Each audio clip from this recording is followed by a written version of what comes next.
Good evening once again from Force 13 HQ. Oh, where have I gone? Here I am tonight. Hello once again. My name's Nathan Foy and this is Hurricane Week Day 3 or Night 3 depending on where you are around the world. It's great to see you once again on this extraordinary week that we're having so far. We have quite a few features coming up for you tonight. We've got coming up straight away in just a couple of moments Hurricane Beasts. We have the 1954 Atlantic hurricane season, followed by the track of Hurricane Rita, which I'm sure someone is very happy about.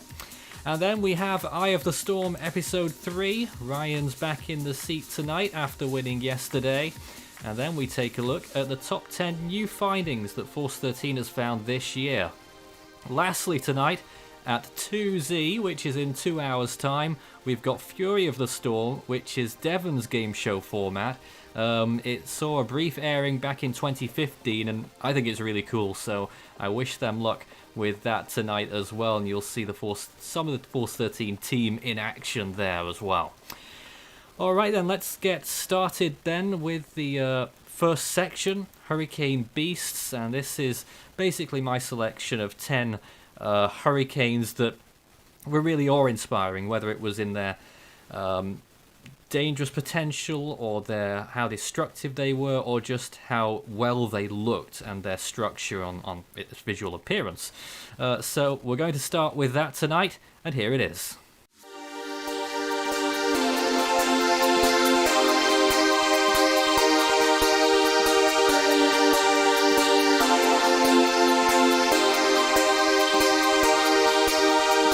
Hurricane Camille was a very powerful storm during the very active 1969 Atlantic hurricane season, one that was actually known for the Project Storm Fury seeding projects with Hurricane Debbie, which was actually active at the same time as Camille. But Hurricane Camille, however, was much more powerful than Debbie and was a very small storm that formed in the northwestern Caribbean and ended up rapidly intensifying into a major hurricane as it hit Cuba. And it didn't really lose much intensity while moving over the island, and went into the Gulf of Mexico and very rapidly intensified into one of the most powerful hurricanes we've ever seen in the Gulf of Mexico. 175 miles an hour, 900 millibars is just absolutely ridiculous. And Hurricane Camille's landfall intensity is one of the lowest pressures ever recorded for a landfall basically anywhere in the world. It made landfall at peak intensity, the 900 millibars.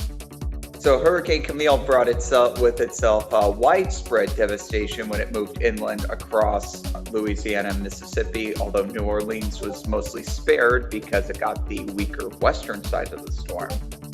The eastern side of the storm was much more powerful and brought just incredible damage and devastation to Mississippi. Buildings were just completely wiped away, basically as if a tornado had just come through and just done complete destruction. Of course, there's well-known, one of the great legends of Hurricane Camille is the hurricane party that was allegedly held at a hotel.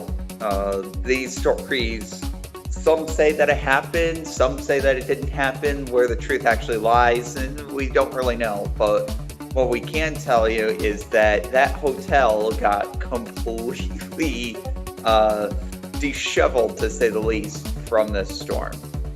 Then it actually moved inland and it caused a lot of flooding damage in Virginia. A lot of people seem to forget about Camille, is that it caused a lot of flooding.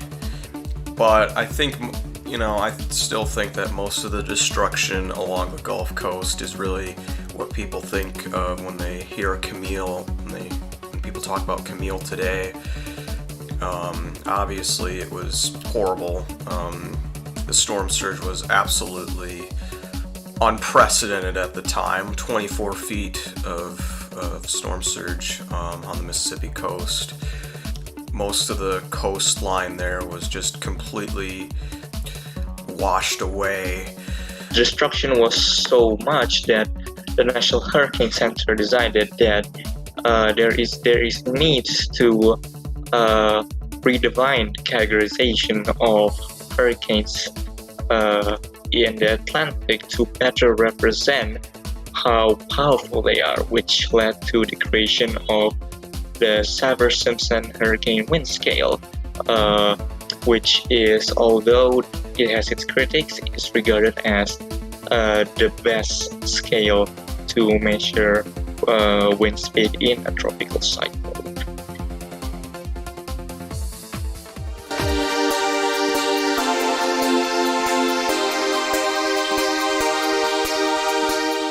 On September 13, 2017, the National Hurricane Center began monitoring a tropical wave over the main development region of the Atlantic Ocean.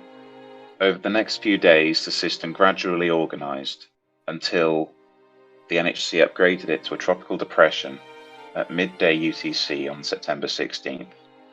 The conditions the depression found itself in were highly favorable, and before long it was upgraded to a tropical storm and named Maria.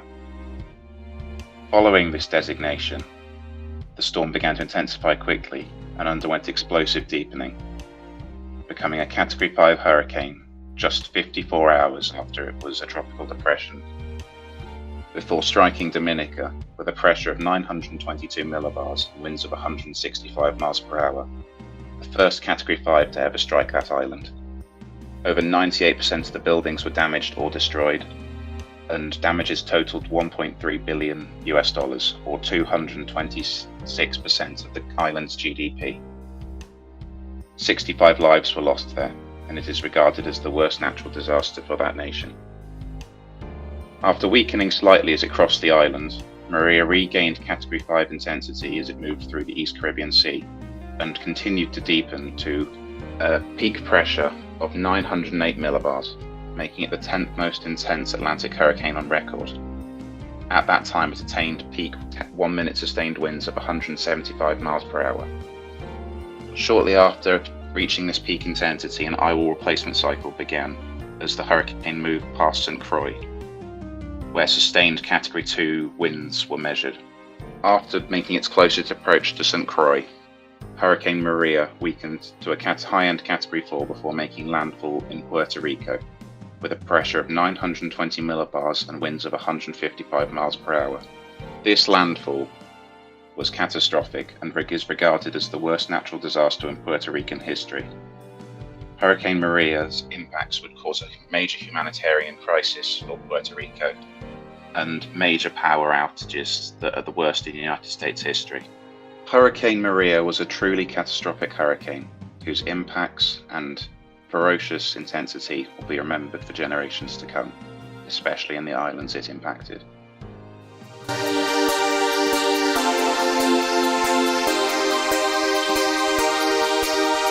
Hurricane Andrew was a powerful Category 5 hurricane from the 1992 Atlantic hurricane season. The storm peaked with winds of 175 miles per hour and a central air pressure of 922 millibars. Hurricane Andrew is one of the most destructive hurricanes to ever hit Florida by the amount of structures and buildings that were damaged, and also it was the costliest hurricane on record financially in Florida until Hurricane Irma surpassed that 25 years later in 2017. On August 16, 1992, Tropical Depression 3 formed in the Central Atlantic. Then on August 17th, it strengthened into Tropical Storm Andrew. The storm tracked for several days towards the northwest as a minimal tropical storm. It bypassed the Lesser Antilles completely and turned towards the west after a trough of low pressure towards Andrew's southwest created more favourable conditions within the storm. With low vertical wind shear and a well-defined outflow due to its small size, Andrew entered a rapid intensification phase. On August 22nd, Tropical Storm Andrew intensified to Hurricane Andrew, and only 24 hours afterwards became a Category 5 hurricane with sustained winds of 175 miles per hour and a central air pressure of 922 millibars, and passed through the Bahamas at that intensity. It weakened slightly but then re-intensified and made landfall near Homestead in Florida as a 165 mile per hour Category 5 hurricane. It slightly weakened over the state to a 135 mile per hour Category 4 hurricane, but re-intensified slightly to 145 mile per hour, still a Category 4 in the Gulf of Mexico. Andrew then made a turn northwards and began a weakening trend, and made its second and final landfall just to the west of Morgan City, Louisiana, as a 115 mile per hour Category 3 hurricane, and then turned towards the northeast and lost its tropical status over Tennessee. Several tornadoes were spawned from Andrew, and catastrophic damage in Florida, downing over 70,000 acres of trees in the Everglades, and also in areas where Andrew passed through, over 117,000 houses were severely damaged or destroyed. Overall, Andrew caused 65 fatalities and $27.3 billion in damages. What Andrew is most known for is its impacts in southern Florida, where it made only the third of 4 Category 5 landfalls in American history. When it made landfall in the Homestead area, caused $27 billion in damages.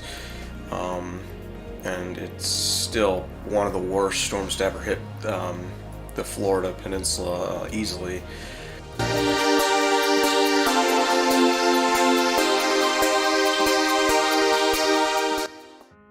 Hurricane Mitch was the 13th named storm, 9th hurricane, and 3rd major hurricane of the hyperactive 1998 Atlantic hurricane season. Forming in late October in the southwestern Caribbean Sea, Mitch struggled to intensify at first, before conditions improved, allowing a period of rapid intensification, following which it became the 8th most intense Atlantic hurricane on record, with a minimum pressure of 905 millibars and peak winds of 180 miles per hour sustained.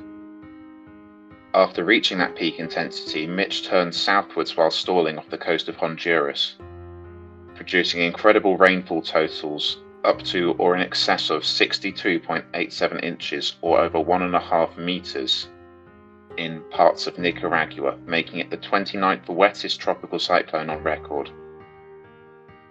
After making landfall as a Category 1 and moving inland and dissipating, it would move through Central America as a remnant low and into the Bay of Campeche, where it would redevelop into a tropical storm, bringing further impacts to Mexico and Florida before finally turning extratropical and moving out across the open Atlantic.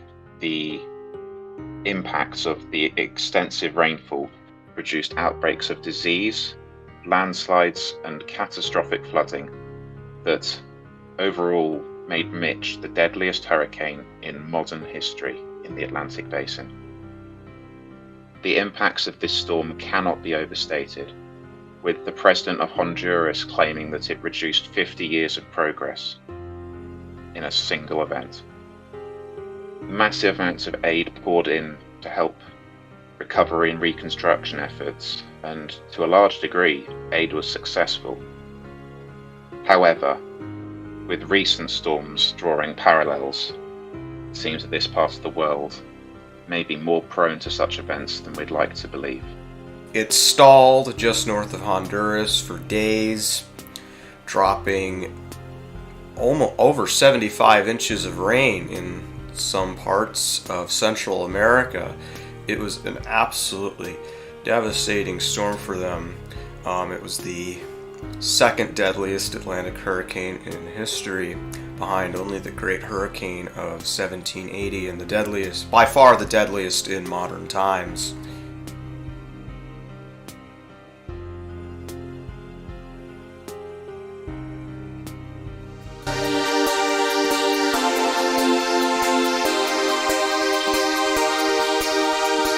In August of 1980, after a very slow start to the Atlantic hurricane season, out came Hurricane Allen, a Category 5 monster that formed at the end of July in the central tropical Atlantic before gradually intensifying into the Caribbean Sea, where it became a Category 5 just south of Hispaniola.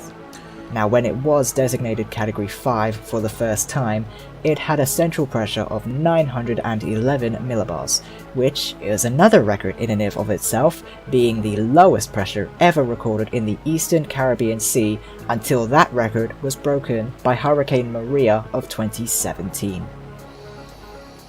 Allen then weakened to Category 4 status and passed through Hispaniola and Jamaica.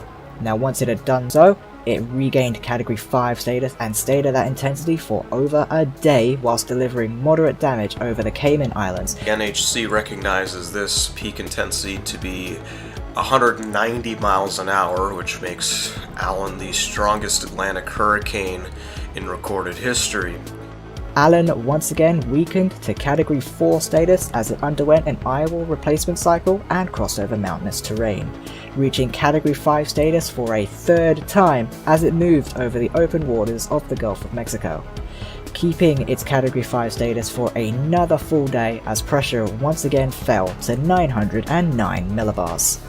Allen eventually made landfall on August 10th at 12 p.m. Central Time near Port Isabel, Texas, as a Category 3 intensity storm with winds of 115 miles an hour and a central pressure of 945 millibars.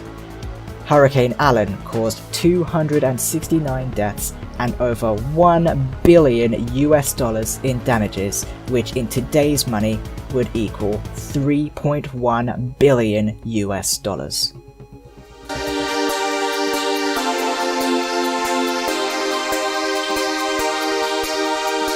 On September the 8th in 1988, a tropical depression formed just east of the Leeward Islands. It would intensify around 24 hours later to Tropical Storm Gilbert as it passed over those islands. Gilbert would then become a hurricane around 2 days later, and then would undergo rapid intensification on approach to Jamaica, reaching its initial peak intensity as a Category 3 hurricane before striking Jamaica. It managed to intensify into a Category 5 storm, but not just any Category 5 storm. It was the second most intense Atlantic hurricane in recorded history. Gilbert then, thankfully, it weakened some before it made landfall on Cozumel in the Yucatan Peninsula of Mexico in the state of Quintana Roo. Obviously, I think it was one of the most powerful landfalls ever recorded in the Atlantic Basin. And then would re-intensify briefly back up to Category 4 intensity before making landfall in Mexico.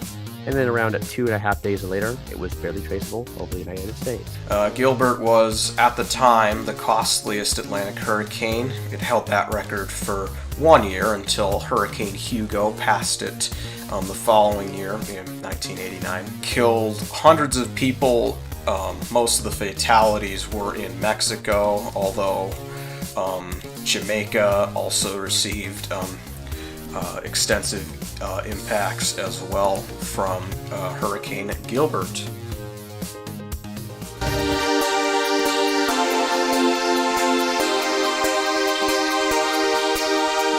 Hurricane Dorian was the fourth named storm of the 2019 Atlantic hurricane season and the strongest storm of the year.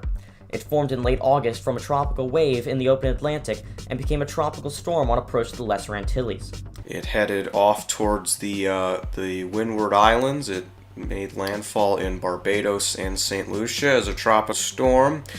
At first, it was just, your normal tropical storm, nothing special. And then once it got north of Puerto Rico, decided to ramp up into a Category 5 monster, delivering a devastating blow to Abaco Island. I remember particularly a time when it was at Category 1 intensity after passing the Lesser Antilles, moving out back over the Western Atlantic, when we're sort of, as a team, we were getting cold feet really. We were thinking, well, on our toes, what's actually happening with this? Is it going to intensify further? SATID was coming up with readings getting up towards Category 2 status. The eye, I believe, was forming just fine underneath some significant cloud tops, which sort of disguised its intensification phase. The pressure was always falling, the first part of its intensification phase, and it was really a gradual thing that kept going all the way through as it headed towards the Bahamas. But it ultimately culminated in a 185 mile an hour Category 5, making landfall on Great Abaco in the Bahamas. It was the strongest Atlantic hurricane landfall in recorded history, certainly without any doubt the strongest in recorded history in the Bahamas. At landfall, Dorian had one of the most impeccable structures I've ever seen in a tropical cyclone. Its eye was perfectly symmetrical and perfectly circular, with a temperature of around 20 degrees. It had a ring of uniform cloud tops around the eye wall. They weren't particularly strong, they weren't particularly as cold as you'd see in Western Pacific tropical cyclones, but at that latitude where Dorian was, the tropopause is lower, and of course the cloud tops can't reach that high. This made Dorian tie with the 1935 Labor Day hurricane for highest wind speeds of an Atlantic hurricane ever recorded at landfall. After that, it went on to strike Grand Bahama at similar intensity, stalling just north of the territory with unrelenting winds for at least 24 hours. It stalled over just north of Grand Bahama for about 24 hours as a Category 5. Obviously, upwelling got to it and it had weakened down to a Category 2, re-strengthened to a Category 3, and then back down to a Category 2 as it was moving up the coast. Thankfully, Florida, which was projected to receive a major hurricane, did not get that. If it did, it's hard to imagine what would have happened. A 185 mile an hour storm hitting Florida. And then going up through the Carolinas, where it brought some tropical storm force conditions up through United States headquarters here and made a landfall on Cape Hatteras, re-intensified it to a Category 2 up through Canada. What made Dorian so significant is that it was one of the few storms, me on a personal level for Force 13, I had a big hand in on the production side of it. I was on a lot of the streams and produced 7 of the 39 documented storm updates that we did on Dorian.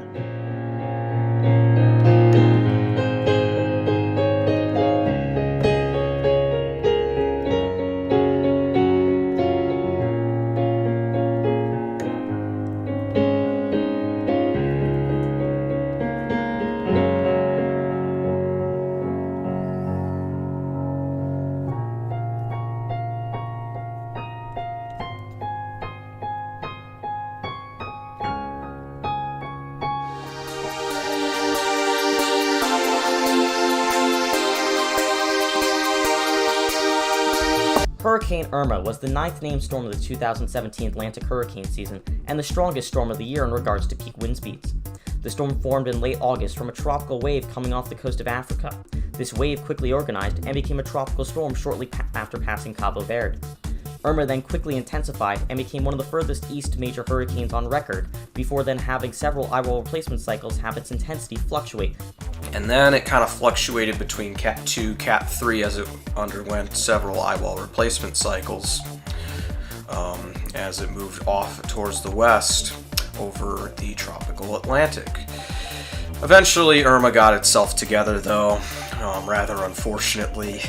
It strengthened into a Category 5 monster, peaking with winds of 180 miles an hour, becoming one of the strongest Atlantic hurricanes ever recorded as it was making landfall in the Lesser Antilles, as it making landfall in Barbuda, St. Martin, and Virgin Gorda in the British Virgin Islands. All of those, it made landfall with winds of 180 miles an hour. Starting on September 6th, Irma peaked with 1-minute sustained winds of 180 miles per hour and a minimum pressure of 914 millibars. Irma was the 9th named storm, 4th hurricane, 2nd major, and 1st Cat 5 of the 2017 North Atlantic hurricane season. And then Irma held its Category 5 intensity for a remarkably long period of time. It really held together for several days as it was tracking just north of the Greater Antilles.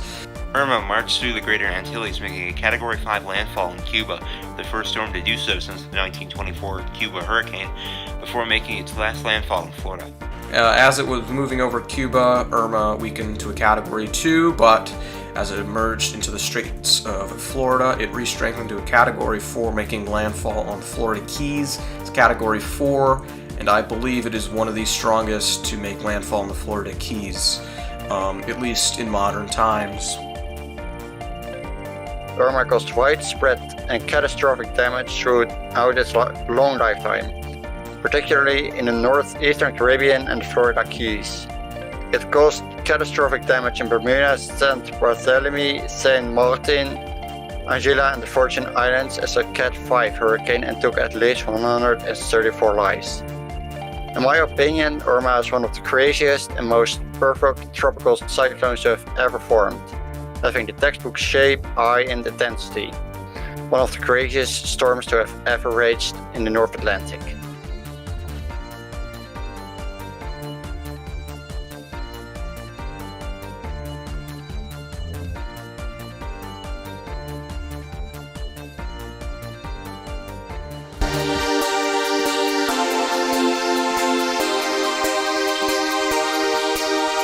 Hurricane Wilma was the most intense tropical cyclone ever recorded in the Atlantic Basin and the second most intense tropical cyclone recorded in the Western Hemisphere, after Hurricane Patricia in 2015. Wilma made several landfalls, with the most destructive effects felt in the Yucatan Peninsula of Mexico, Cuba, and the US state of Florida. Wilma, blew everyone away though when it basically set the record for the most rapid intensification of any cyclone in recorded history, I think. It went through on the night of October 18th through the early morning hours of October 19th. Wilma went through an unprecedented intensification phase. After that, it reached its historic peak intensity. It is considered by most to be the strongest and most intense Atlantic hurricane in recorded history, and it is also one of the strongest tropical cyclones ever recorded.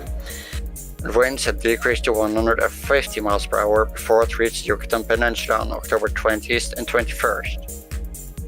After crossing Yucatan, Wilma emerged into the Gulf of Mexico as a Category 2 hurricane. After that, Wilma made landfall in Cape Romano, Florida, with winds of 120 miles per hour. As Wilma was crossing Florida, it briefly weakened back to a Cat 2 hurricane, but again re-intensified for the last time into a Cat 3 in North Atlantic. A very powerful storm to hit Mexico, although damage wasn't as bad as anticipated even when it stalled. The last major hurricane to hit the United States until Hurricane Harvey in 2017. And it was the last one to hit Florida until Irma of 2017, and the last hurricane to hit Florida until Hurricane Hermine of 2016. At least 52 deaths were reported and damage totaled to $22.4 billion, most of which occurred in the United States.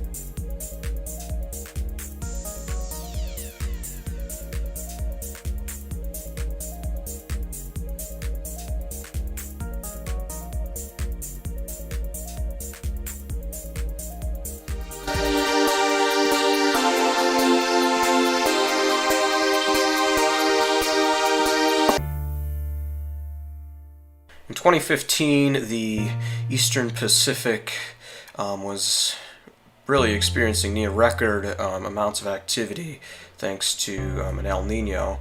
It was Category 4s after Category 4s after Category 4, but no Category 5s yet, at least until late October of that year when Tropical Storm Patricia formed south of the Gulf of Tehuantepec. Initial thoughts on Patricia at that time were it was going to be quite a weak system, only peaking as a Category 2 or 3. Basically explosively intensify, one of the most rapid intensifying storms in history, actually. Patricia, a few hours later, would reach its ultimately peak intensity as the strongest hurricane ever recorded in the National Hurricane Center's area of responsibility, peaking with our estimate winds of 208 miles per hour and a pressure probably around 872 millibars. Patricia would then weaken slightly down to winds of 150 miles an hour before making landfall in the coast of Mexico. But it still did cause a lot of damage in Mexico. It was certainly, for the area that it impacted, it was one of the worst hurricanes that in their history. as well as Patricia is also the strongest landfalling Eastern Pacific tropical cyclone on record. Historic intensity, historic intensification, just an all-around historic storm, shattered several records.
So there we have it. That was the animation of Hurricane Rita, which occurred at the end.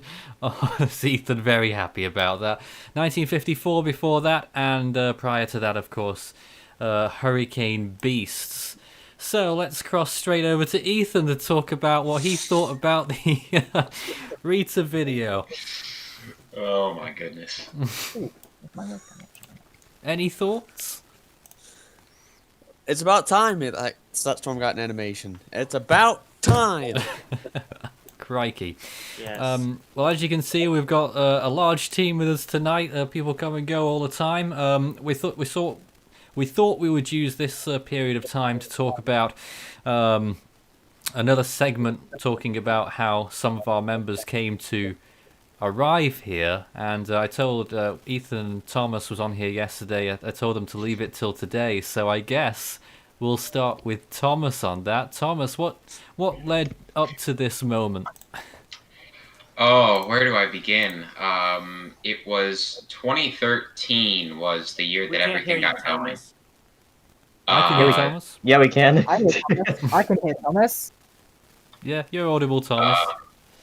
Okay, Right. so yeah, I mean, it all started way back in 2013.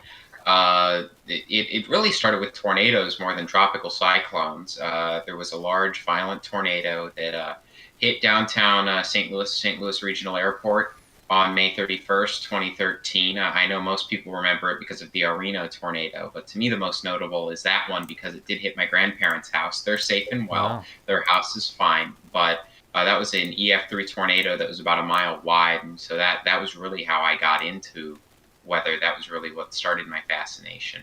After that, I actually discovered Force 13 not long after that. Really? And that was the beginning of my transition into being interested in tropical cyclones. I was scavenging the internet for weather content. I was just starved of it. I was looking for everything I possibly could. And I discovered Force 13 around when Haiyan was going on. Really? So Haiyan was my big introduction to tropical cyclone tracking, just watching your videos and watching the storm as it hit the Philippines, and it was odd because I was really inexperienced. So I thought that a 195 mile an hour storm, this is my first storm. It's probably not that uncommon. Wow. Little did I know it's the upper echelon of wind speeds for storms. After that, I watched Force 13 through 2014. I watched them through Patricia, Arthur, 2014, Patricia. I watched through Irma, Matthew, everything really. I participated in lots of the Guess the Storm stuff. Oh, yes, I do remember actually. Yes, I did participate in that. I said some outrageous things in chat before I joined. Well, so did Ethan, really. Yes. But yeah, I mean, it was. I was watching the project for quite a while. I started up my own little YouTube thing, which was mostly inspired by Force 13 in 2017. Crikey. And in 2019, I decided, you know what? I think I'm good enough at this. Maybe I have a chance at getting a crack at helping out the project. I would have felt lucky if I just got to be on one live event with all of you. You saw yourself short there, Thomas. I guess I saw myself maybe getting a live event. I didn't see myself becoming a full member at any point. I didn't see myself being a contributor, making storm updates or cones or things like that on a consistent basis. So I've gone a lot farther in this project than I thought I ever would, and I owe big thanks to everyone in this call right now for getting me to where I am today. Well, we owe a thanks as well because you've been quite important in storm updates this year in particular. How do you feel it's gone? This year I feel like my production quality is the best it's ever been. I think the year's been crazy. I think we all know that. Yes. And I think that one of the silver linings of this virtual school that I have going on was that my availability was really open. So that meant that even when no one else was around, in most cases, I was able to take a storm update or make a cone or do anything that was really needed for quite a while during the most crazy periods of the Atlantic hurricane season. Absolutely. Well, there we go. That's Thomas's story, and he's been sticking around for a while. This year in particular, though, it's gone very well. May I add something? Yes. I owe a massive thank you to Thomas for helping myself get started in the project as well. So, again... Sorry, I'm just laughing at your ears, Christian, that's all. You're laughing at my little country mask, are you? Yeah, slightly. It's just quite amusing seeing you wear them.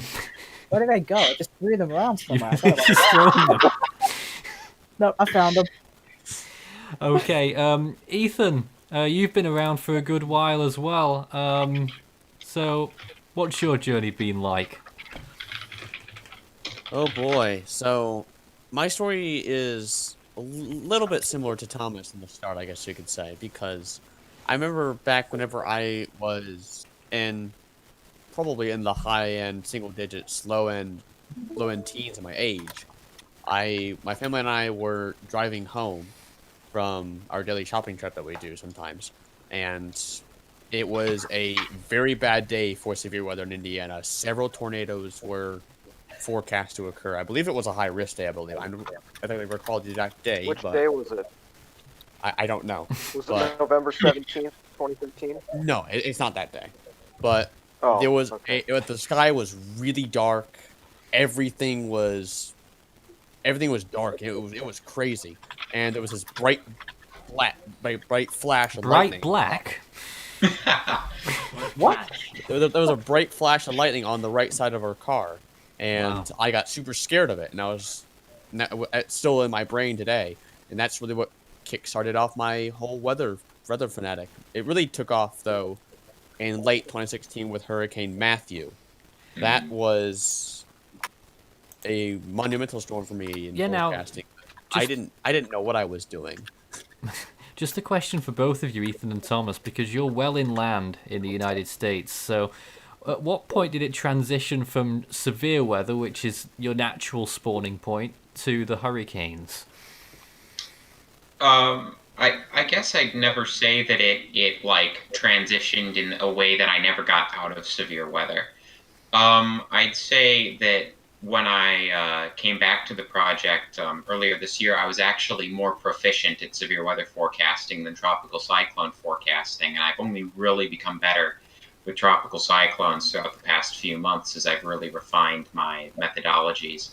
But I guess I'd say that what really got me into tropical weather was the content around it and the community around it.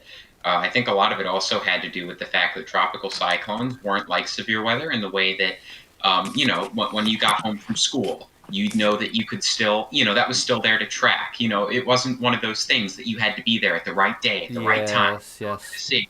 It's much more flexible scheduling-wise, and so I was much more able to actively track tropical cyclones than severe weather throughout earlier parts of my life. Different kind of broadcasting, I suppose, as well. Yes. Anything to add? That's really. I'll go on with my story here in a second, but answering your question here, that's really the same for me. Because even though that my initial, I guess you could say, interest in weather was with tropical cyclones, most of my experience here being well inland is with severe weather, and most of my forecasting throughout 2017, I was being a doomcaster left, right, and center, saying that Irma was going to be a Cat 5 hitting Florida. I know, crazy, I know. But most of my methodology was with severe weather, and that's where it remains today. And I still, to this day, believe that I am a decent, not the best, but a decent forecaster in severe weather. Continuing with my story, though. Yeah. After Matthew, I remember in late 2016, I was visiting family down in Florida, and at that time, there was a storm by the name of Knock 10 hitting the Philippines. Oh. So I go and I look it up on YouTube, and I see a Force 13 video update on it. So I decided, let's give it a watch. And that's where it took off from there. I subscribed right after I watched that video, pretty much, and lo and behold, I heard in 2017 and 2018 that the project was in need of contributors. Hey, so always the I case. decided, yeah. And I decided, I'm still getting used to this weather thing, so I'll hold off a little bit. And plus, I was still dealing with school and everything like that. Then, I believe it was during Hurricane Florence in 2018, I joined the Discord server, and I sent in a small donation via the YouTube Super Chat. That was where I first really engaged with Nathan and others in a formal setting, and got to know them a little bit, and I really thought to myself, okay, this is something I could do. Then, in early 2019, I believe in February, I decided to become a contributor, and then a few months later, in the early days of the 2019 Atlantic hurricane season, I became a full member, and ever since I've really taken off in my production. I do video updates, forecast cones, live streams. You're big on the cones, aren't you, though? Yes, very big on that. And I'd say I'm probably one of the most important members of the project today, probably. Well, you are the lead graphics, so... When it comes to graphics, absolutely, as you would say. Yes. Now, Ryan's there in the background. Aren't you preparing for the eye of the storm in 10 minutes? Yes, I am. I don't even know who this person that I'm going up against is. I don't even know who they are.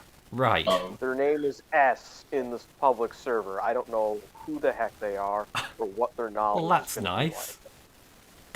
Who is it, Ryan? Well, you're going to find out very soon. Encouraging words. Their name in the public server is S, and they're from Georgia, apparently. Yep. How do you spell their name? S. S. Like the letter S. It's really difficult. It's so difficult. Oh my goodness. Well, hey, for 10 minutes now, we've got an open floor. Sorry, I just want to give other people an opportunity to speak if they wanted to at this point. I'll go tomorrow. Well, I won't be able started. to. I'll go tomorrow. I Yep. think I might be interested in telling my story. Sure, Justin, But- go ahead. So at first I was interested in astronomy, but then I'd say around late 2017 I really started getting interested in tropical cyclones. But even before then, in 2016, when I was tracking Hurricane Matthew, which was threatening where my grandfathers lived, and it was around that year when I actually first encountered Force 13. At that time, I saw some of your hypothetical hurricane tracks, and it was very interesting, but really nothing more.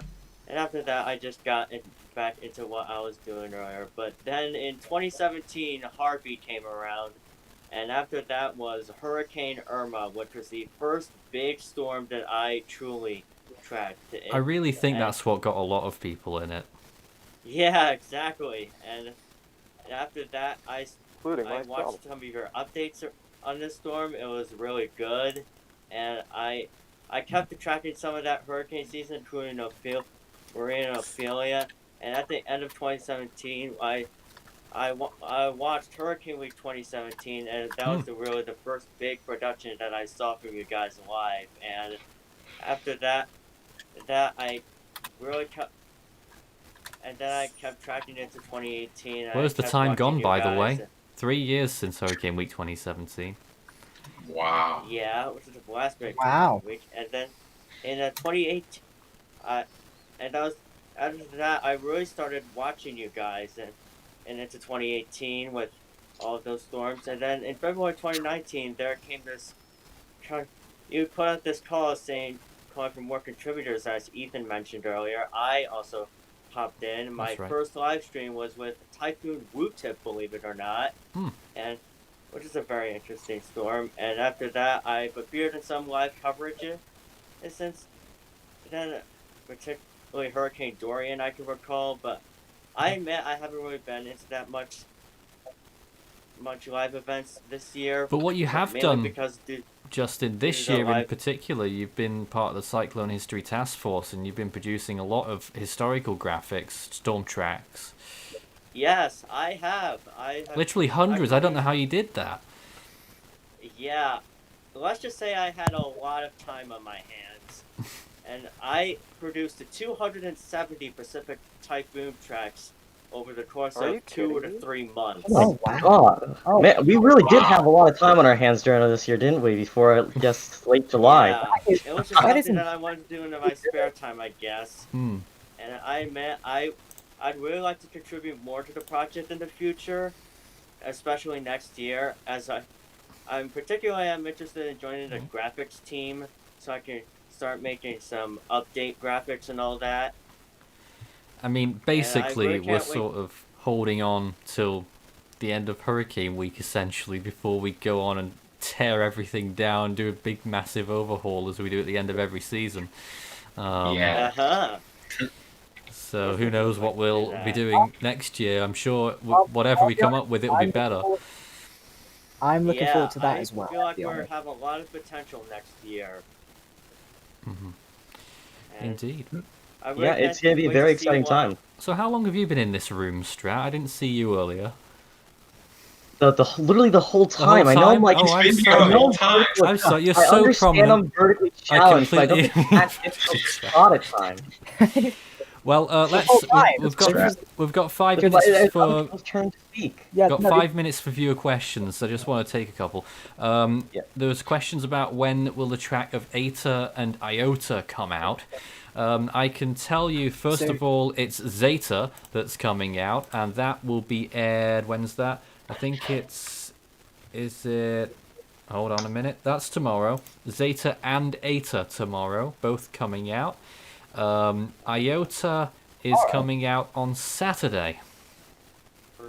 Wait, did you say that Eta and Zeta are coming out tomorrow? Yes, both of them coming out tomorrow. They are coming in the near future, so when that stream's listed, tomorrow's stream will be listed before tonight's ends, and then people will be able to see the schedule when that pops up, and that's actually in the description for tonight's. That's how people know what's happening ahead of time. You'll see Ada instead of Rita, now, or Strat, Zeta. Strat, just a few more minutes. I think maybe you could talk to us a little bit about what we're doing on Sunday and a little update. Yeah, I want to give an update about this because we just got the final things really set up in terms of, everything other than the schedule, which will be done shortly. But as some people may know, this Sunday at 2 p.m. Eastern, we're doing Force 13's Force for Good. So we're doing a charity live stream, 8 hours long, at least, to raise money for international relief teams to help efforts in Central America to recover from Hurricanes Eta and Iota.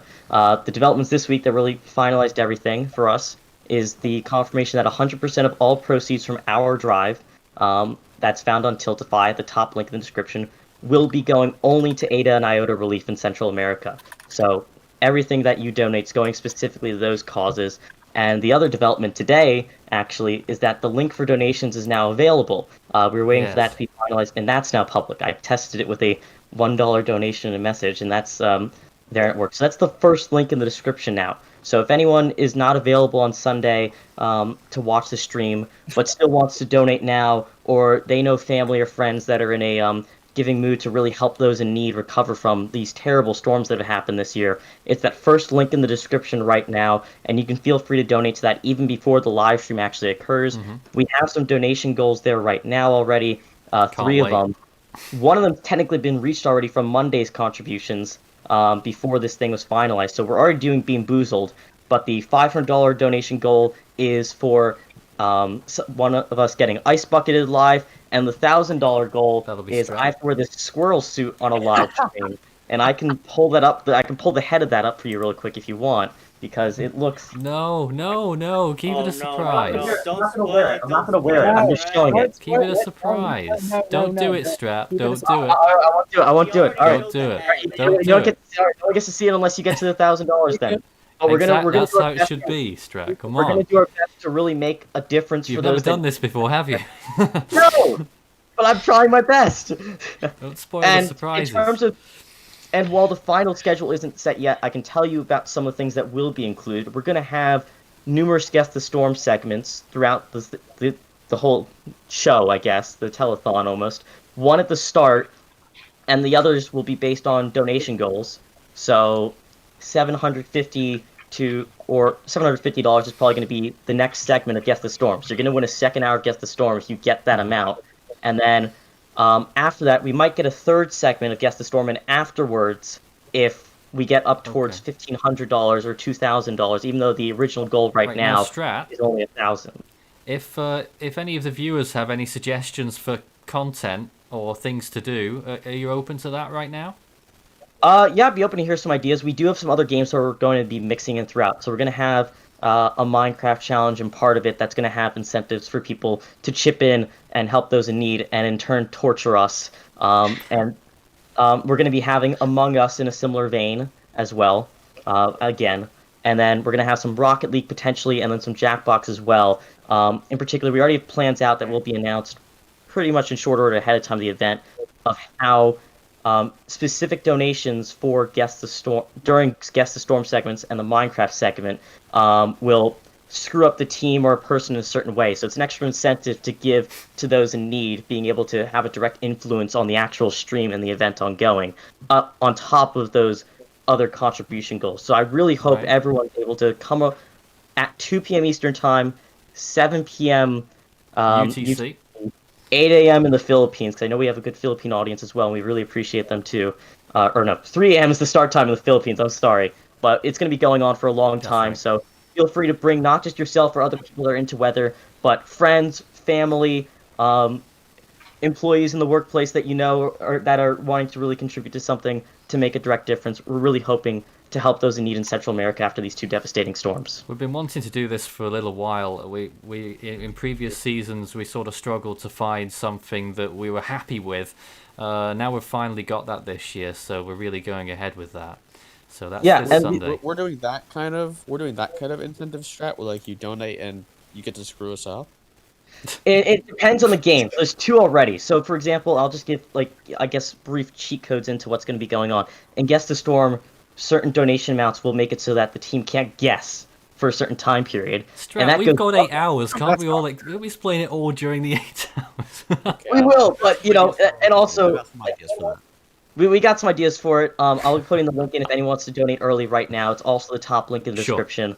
And feel free to show up. It's going to be a long stream. We hope to make it a massive community event that everyone can enjoy. Thanks, Strat. It's Eye of the Storm time. We're running over time. It is now time to go into Eye of the Storm. We'll be back with discussion with our team a little bit later on, as soon as I get a grip of the schedule.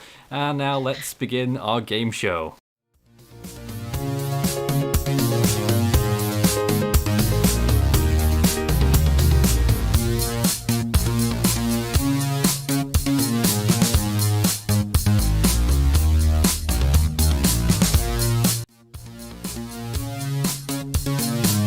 Welcome to Eye of the Storm.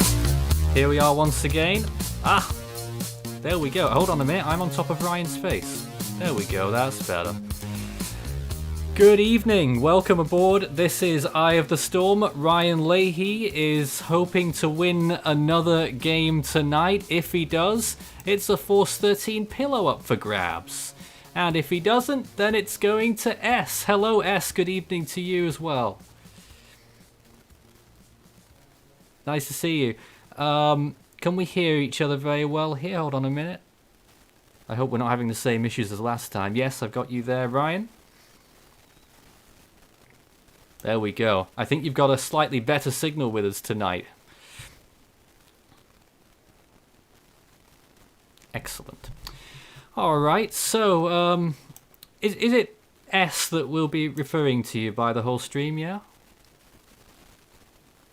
So, you've been seeing Ryan play. He's quite a formidable opponent at times, and we've seen him on the Super Cycling Challenge and all this and that. How do you feel it's going to go today?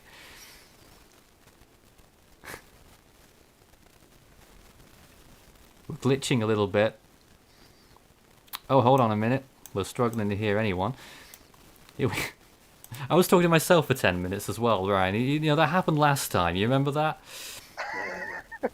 You did that again? I did that. Yeah, I did that again. Yeah. Oh, God. I just went and did that again. Why? There's too much stuff going on here. There's too much to sort out. You know, you can't go through a live stream without the big gaff at some point. Hey, I'm just a little bit concerned about S because your signal is hopping in and out and it's a little bit jumpy. I'm not sure how and whether I might be struggling to hear you a little bit.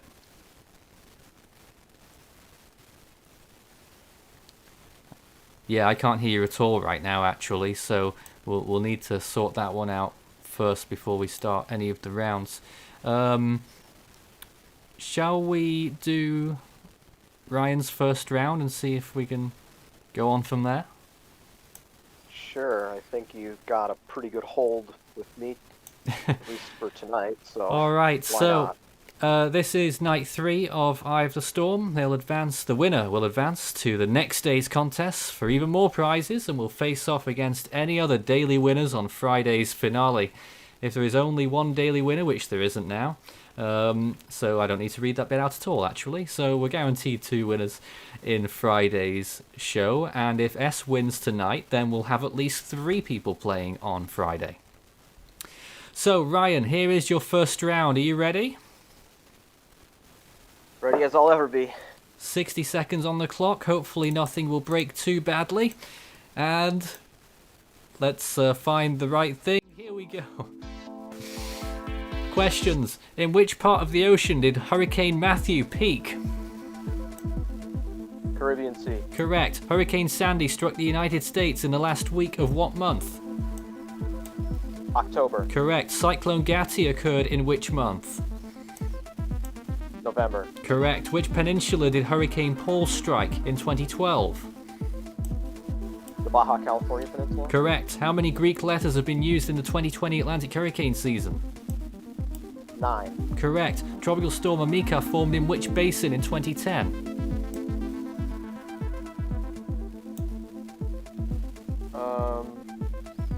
Australian region. Incorrect. Central Pacific. Cyclone Idai made its final landfall in which country in 2019? Mozambique. Correct. What was the first major typhoon of 2020? Bong Bong. Correct. What tropical storm Gamma formed in which month in 2020? October. That is the right answer. 80 points in the first round right there. It's pretty good. Yet again. Yeah. All right, let's try S again. I'm just...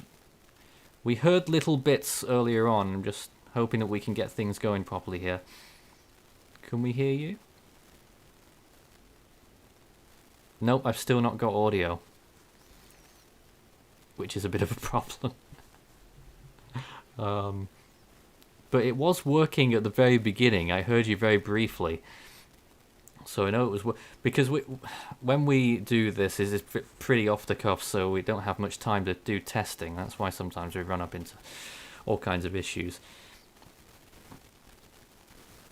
But at the moment, I'm still not getting anything right now. So you're looking at another picture of me there as Ryan has gone onto off the camera because he's worried about his signal. I wonder if you could... Okay, S, maybe if you could turn your webcam off and we might be able to... Maybe it's a signal thing, maybe you'll sound... Maybe we'll be able to hear you, I'm not sure. Oh, so there they are. So they're up there, and Ryan's saying that he's in the call, and oh, he sent a love heart earlier as well. That's interesting. Can we hear anyone now at this point? Yeah. There we go. Oh, okay, sure, let's fade sure, you man. up fully. Let's see if this goes well. And hopefully we've got a game on our hands. Here we go with 60 seconds on the clock. Best of luck. I've got to find my starting point. And here we go. Cyclone Jockway was a major storm in which basin? Southwest Indian Ocean. Correct. Hurricane Zeta struck Louisiana in which month? October. Correct. What does ADT stand for? Pass. Cyclone Nada occurred in 2016 in which basin? South Pacific. North Indian. How many storms formed in the 1933 Atlantic hurricane season? Pass. It was 20. In 1991, Tropical Storm Thelma was a disastrous storm for which country?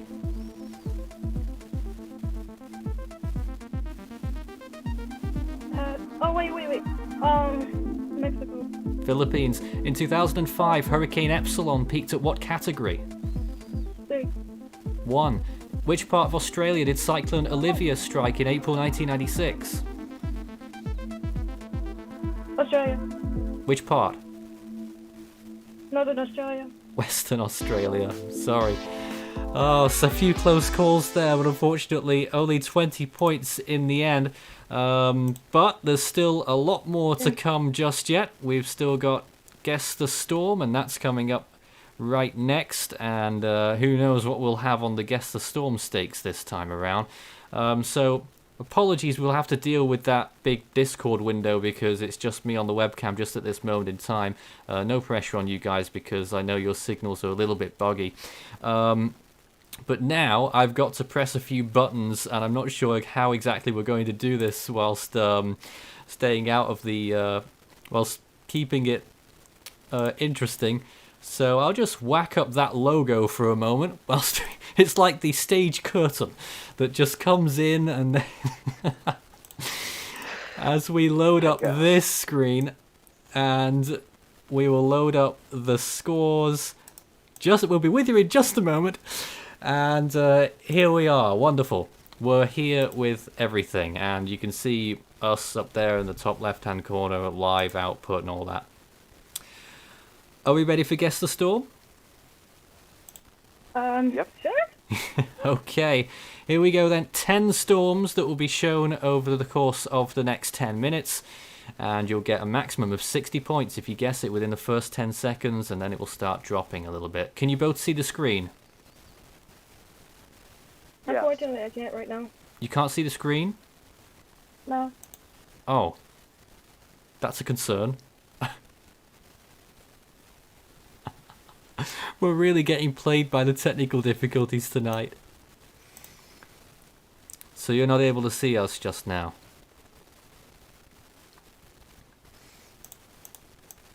I'll put myself up there on the top right hand corner. A lot of perseverance required on tonight's Eye of the Storm. Because I don't want obviously to give Ryan an unfair advantage if you can't see the screen.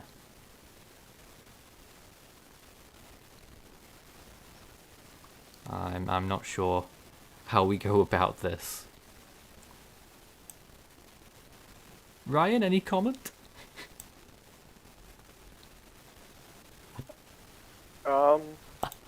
I'm here. There's a car driving by. Oh, there is. I apologize if you can hear that, but I don't know. I mean, I can see it just fine. Are you able to? This is a stalling right now. Button at all? What's that? Sorry. Is S able to hit the watch stream button, or does anything say live on it? Click that, and you should take you right to the Guess the Storm. Yeah, we getting Oh, any so actually, Oh, we yeah. got it now. Okay, great. Phew. That's one worry off the mind. Let's start with the Guess the Storm round. A bit belated, but here we go. So, this is the first one. What on earth is this?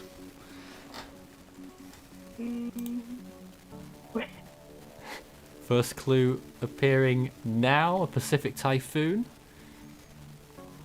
Cyan. Nope. Pamela? Nope. Peter's category 5. Very helpful. Sorry. Goni. Nope, not Goni. Mankut. Not Mankut. Vera? Not Vera. Here come the choices. One of those. Sandbun. Nope. And we're only going to do one guess Sammy? each now. Nope. Sammy? Oh. Okay, Ryan, your turn to guess. Wait, I got it. It's wrong phone. Trammy. Oh, hold on a minute. S got it there in the last... Okay, I should clarify that. In the last 10 seconds, we're just going to do... Whoever guesses first gets to go... gets to do one guess, and then the next person gets to do a guess, and then it's taken in turn, basically. Because we had too many shouting out last time. What's this, though? It's a tropical cyclone. Top. Alright. Oh, it's not Barbara again, is it? No. Hurricane Barbara? Wait, no. Not Barbara. Wait. One of these. Whipper. Is it Nope. Uoloy? Nope. What? Nope. Ryan? Champy. Yes, it is Champy. So another 10 points notched up there, 10 each for this round. And here comes the next storm. What is this? Dorian. No, Dorian. no, Oh, wait. That was not Dorian. Not Oh. Dorian. it's not Dorian. No. That's a hurricane, though. Looks like Is it. it Debbie of 2000? No, Erica, 2015. no. Struck the US East Coast. Irene. Nope.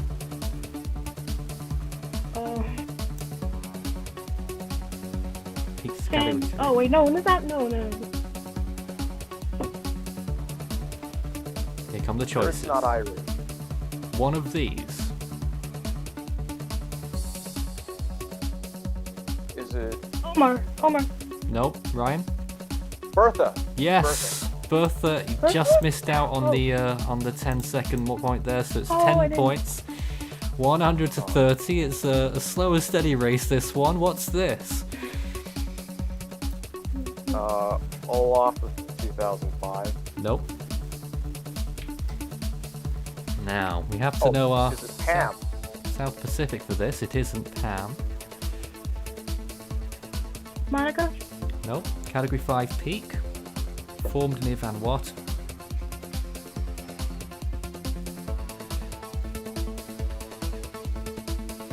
Wait. Made landfall in Australia. Is it Yassi? No, not Yossi. Here come the choices.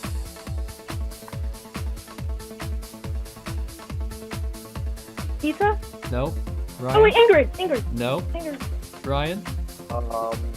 Is it Monica? No. S? Louis. Yes, it's Ului Yeah, in okay. 2010, I think it was. Here's the next storm. Michael. Nope. That's bad. Fermin of 2016. No, it isn't. It's a major hurricane. Opal? I'm trying to figure out this. Not Opal. This is familiar.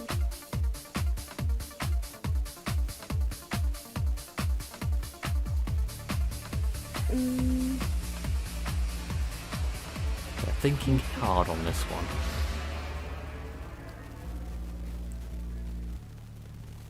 And here we have the choices. Aaron. No. Aaron? S. Oh. Go ahead. Dennis. No. Oh, Ryan. no. Oh, it's Elena. It is Elena. These are tricky today, That's aren't all. they? That feels like familiar to me. What on earth is this? Eagle. No, it's a Pacific hurricane. Oh, okay. Yoki? Is it Hurricane Marie 2014? Nope, not Marie. It was a category 4, I think. Douglas? Not Douglas. Decent guess. Late season storm, though. Sandra 2015. Not Sandra. Seymour Judy? 2016. What was that, Ryan? Seymour Judy, 2014? It was Seymour. Ryan got Oh. that, and that was 30 points. Well done on that one. It is Seymour. Seymour? Was Seymour that? Seymour? Yes. Fairly late. Well, for the Eastpak standards, It was definitely. like late. Oh, it was like October, right? Okay, here's another one. That looks like a rapidly intense. Probably is. Oh, if it's a typhoon, I guess. Goni. Not Scony. It struck Japan as a typhoon. Hagabis. Nope. Occurred in the Force 13 era. I'm thinking Hagabis, but I'm not sure. Chevy. Nope. One of these. Jelloat of 2012. Nope. S. Samara? Nope. Ryan. Handphone 2014. It was indeed. So that. I got it first. No, but the thing is, in the last round, we were sort of doing that new rule where we were Oh. taking it in turns at the end, but I know you got it. It's just at That the wrong Alberto turn. of 1988. I was talking about. No, it isn't. Sorry about that. I'm slow. Any? What's that? Maria 2011. Nope, to both of those. Oh.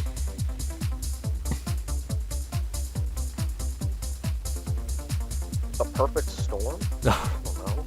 No, it was before 2010. That might help a tiny bit. Probably not.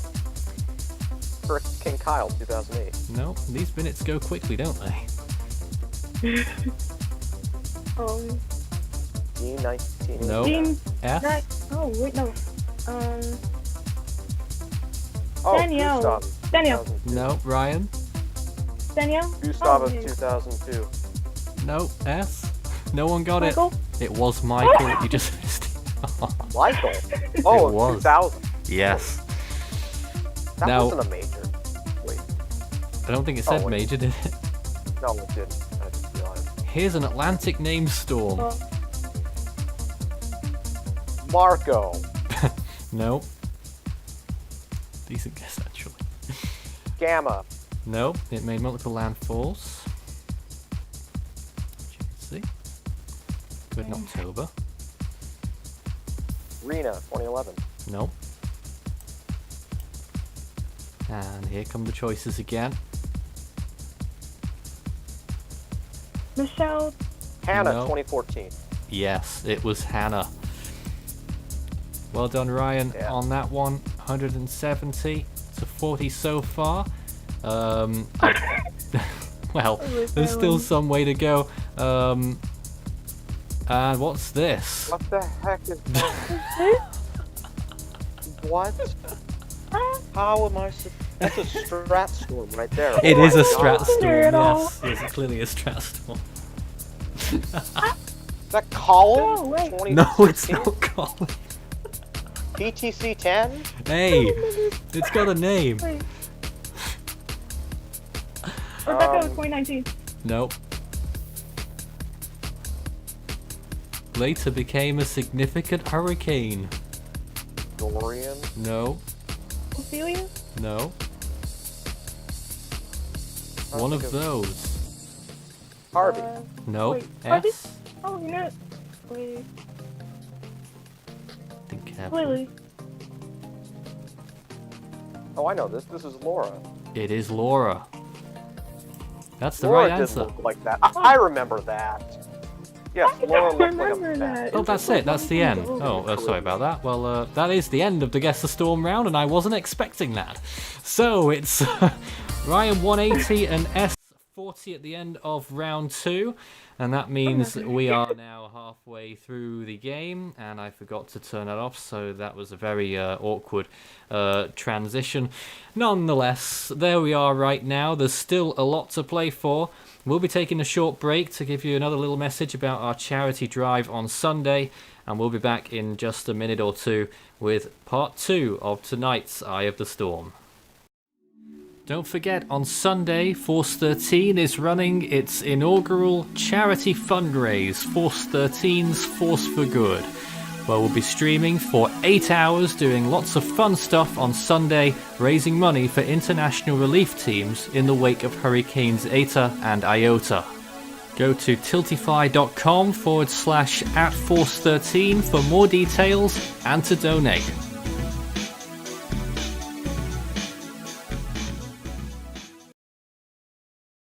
And welcome back to Eye of the Storm, and this is coming up to the next round now, round number 3 of course.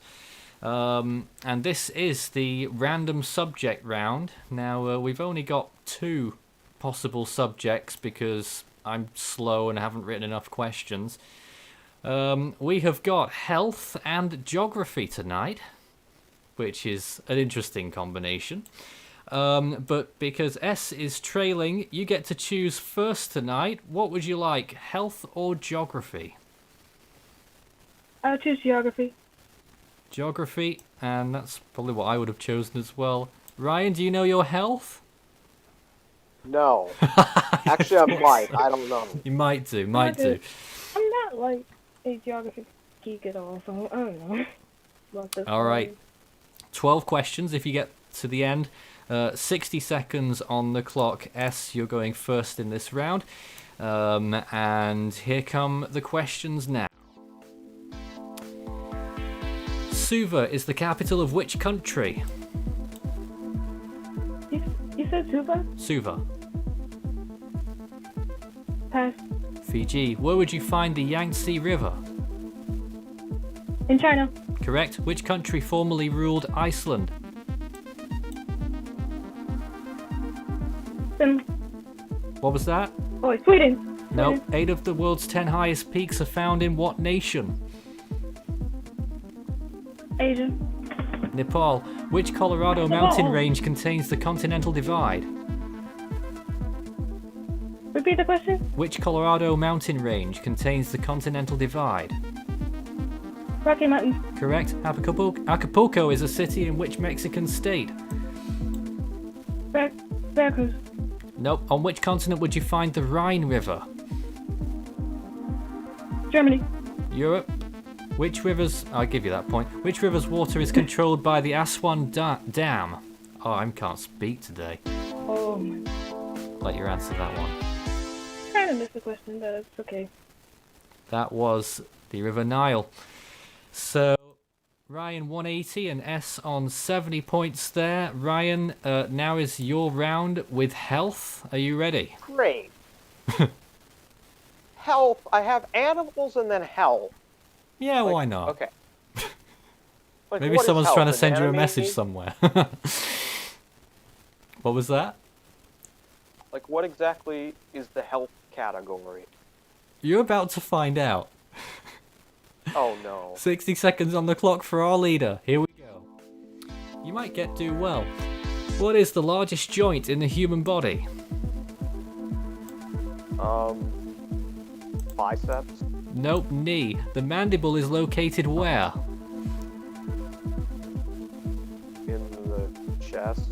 Jaw. Which disease is caused due to the improper production or use of insulin? Diabetes. Correct. What is the main organ of the cardiovascular system? The heart. Correct. What is the part of the eye where the image must be focused? The retina. Correct. Which blood type is considered as universal donor? Oh. O negative. We'll give you it. Which human organ is affected by hepatitis A? What organ? Yes. The heart.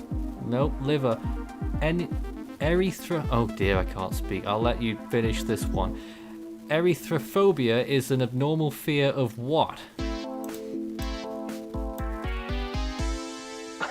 What? A fear of dying? No. Dying. I don't know. What the heck? The correct answer was blushing. Erythrophobia. Blushing? I Apparently, would have never gotten that. I don't know. What the heck? I've never even heard of that. Oh, God. I haven't heard So at this point, we enter the 2-minute general knowledge duel round with the scores at Ryan 220, S at 70. Christian tried to do a big comeback on Monday. Maybe S could do the same. We've got tons of general knowledge questions coming up with a 2-minute time period. Honestly, I'm a bit concerned that we might get to the end of the questions, and if we do, then I don't know what we'll do. The clock stops every time someone buzzes in. Ryan and S, you both have to buzz in like idiots, as I say, because we don't have proper technology. We don't have a buzzer over there or anything like that. So do your best, and we'll stop the clock whenever you buzz in. Are we ready? Yeah. Hopefully everything works on this shambles of a live stream once again. Here we go then, 2 minutes on the clock. Which planet is closest to the sun? Oh no, hold on a minute. We haven't started that. Where's the clock gone? Let's start that again. Let's start that again. Here we go then. No, where is it? Hold on, it didn't appear. We've got to get that on the screen. We've got it now. Which planet is closest to the sun? Go. Yes, S. Okay. Correct. Hold on a minute, I'm stuck. Let's just start that again. Okay, I've just stopped the clock because it was going when it shouldn't have been, so I'll just read this out without starting the clock. Okay. A hi-hat is what type of musical instrument? Buzz. Ryan. Percussion. Percussion. It is percussion. I buzzed into. Here comes the next question. We're right up to date now. Which U.S. state will you find Rodeo Drive and Sunset Boulevard? Buzz. Ryan? Texas. No. S? California? Correct. It's California. What was the name of the world's first ever cloned sheep? Buzz. Yes. S? I think it was like Susan. Not Susan. Ryan? Okay. Sally. No. You're both fairly close. It was Dolly. Oh, it was Dolly? Yep. It was Dolly. Here's the next question. What is the capital of Belarus? Buzz. Ryan. Oh.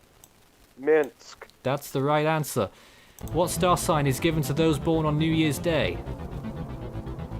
Buzz. Ryan. I believe it's Capricorn. Correct. Cox and Granny Smith are both types of what? Buzz. S. Wine? Nope. Oh, Ryan? It was like apples. Names. Nope. And I heard you say it in the background there, S. It wasn't your first answer. I can't upset it. It is apple. Ew. Here's the next one. Oh, they're apples. Yes. What name is given to a doctor that specializes in children's diseases? Buzz. Ryan. Pediatrician. Correct. Which African lake is named after a British monarch? Buzz. Ryan. Lake Victoria. Ryan's really making it sound like it's easy now. He's sounding my God. bored. On a computer, what does CPU stand for? Buzz. S. Computerized unit. I forgot the P. I forgot the P for it. No, Ryan. Central Processing Unit. He's got that as well. What unit is used to measure the frequency of radio waves? Buzz. S.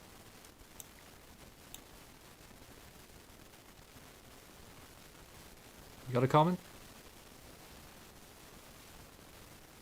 No, I'm not hearing it. Ryan? A radio. No. The right answer was Hertz. Which doctor discovered penicillin by accident? Like they're gonna know. Nope. Yeah, like we're gonna know Buzz. What I was don't Beethoven's first name? Buzz. Ryan. Ludwig. Yes. Which American university is located at New Haven, Connecticut?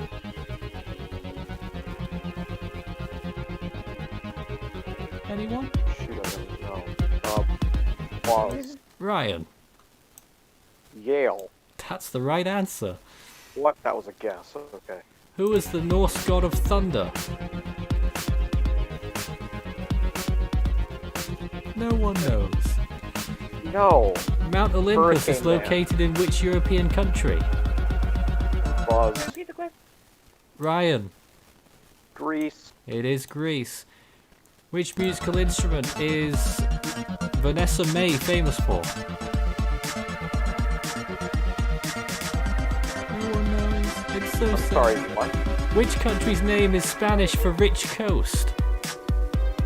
Buzz. Yes, Ryan. Costa Rica. Yep, it's Costa Rica.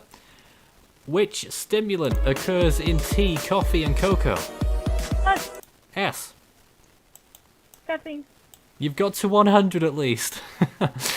What type of creature is a leatherback? Nope. Time is up. The correct answer was turtle. That was a dreadful final round. Yeah. Oh dear, oh dear. That's remarkable. Well, there you go. The final score today, Ryan at 320 and S at 100. That means that Ryan wins a Force 13 pillow. What you always Yay, wanted. another one. Another one. Yes, I have like all the merch already. What's tomorrow? Tomorrow is a hoodie. Okay, I don't think I have a hoodie. Well, that was a shambles of a game, that's for sure. Yeah. No. Oh dear. So many technical hitches. And there we have it. We still had a decent game nonetheless. Ryan, any comments? Can we see you again? S? Yeah, sure. Hello. S put up a good fight. Yeah. Yeah. Good opponent. And he's over there somewhere. But you can continue to apply for the Super Cyclone. Sorry? Can I make a comment first before? Yeah, you'll have a chance in just a minute after I read this. You can still participate in the Super Cyclone Challenge All-In on Saturday. Applications close at 12 PM Eastern Time. See the video description for details. Go ahead. So, this is pretty much your first game on this live stream. It is. Yeah. It's nice to have you. I mean, we've not really spoken properly. I know you did one or two little cuts for the Hurricane Week feature as well. Yeah, I did. And I gotta say, Ryan was pretty good. I didn't expect it. Well, there you have it. Ryan, he is a pretty good candidate. Will he get all the way to the end? That's a good question. I don't have the answer to that yet. You'll have to tune in tomorrow to find out. And more fantastically dreadful edits by me. In fact, well, I guess it's pretty clear that this is live, because otherwise it wouldn't be so obvious that... I don't know. Tomorrow's Eye of the Storm will take place at 11:30 PM UTC. So that's when we'll be here once again to chat about that and to see who wins. Ryan, any final comments? He's so disgusted with me that he has not got any final comments at all. No, I'm not disgusted. I'm not disgusted by anybody. Oh. No, I'm just playing pantomime, don't worry. Okay. So there he is, yes, everyone's very happy, and I guess that's it. Yeah. Will you be taking part in the rest of the stream later on? Yeah. For sure. Oh, S, you're talking again now. I can't... It wasn't showing up any audio. I don't know what's going on with that microphone. It seems to be some kind of glitch where it's not on half the time. But there we go anyway. We'll see if we can get that sorted out by next time we do a broadcast, but for the time being, we're still in shambles here. In any case, we'll be moving on to our next segment of tonight's feature.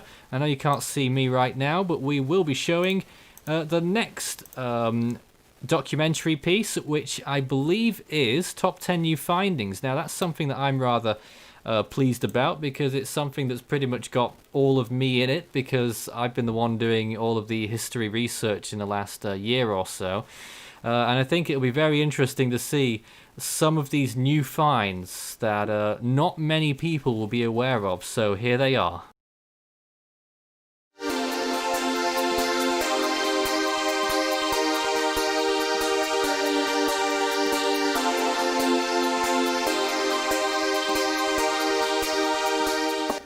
Number 10 on my list of top 10 new findings this year is Cyclone Gassitao in 1988. The storm occurred right in the middle of the season, getting towards the later stage in the southern hemisphere, the southwest Indian Ocean, forming on March the 12th and dissipating around the 25th.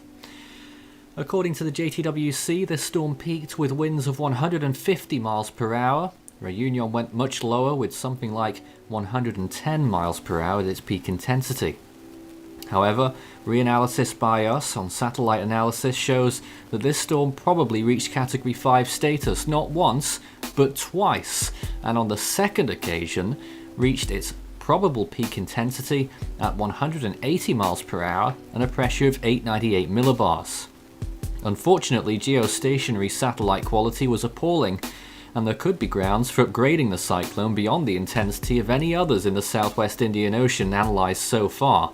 Currently, we've made it tie with the current record, Cyclone Fantala.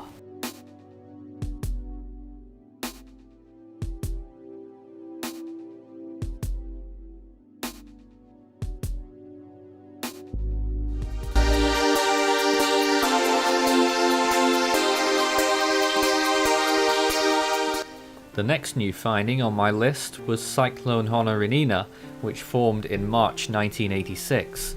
Originally, we have the storm at a wind speed of 125 miles per hour and an estimated pressure of 940 millibars, which is around what the officials went with.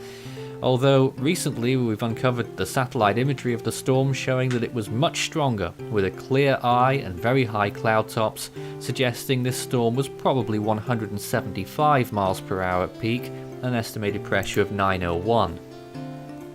The storm made landfall in Madagascar on March the 15th, still a rather strong storm, but weakened considerably from its peak by that point, and then rapidly weakened as it moved inland over Madagascar. The remnants of Honorinina persisted, and some of it even as tropical, well into the following week as it headed on down towards the south, beyond Madagascar and out over the open southwest Indian Ocean.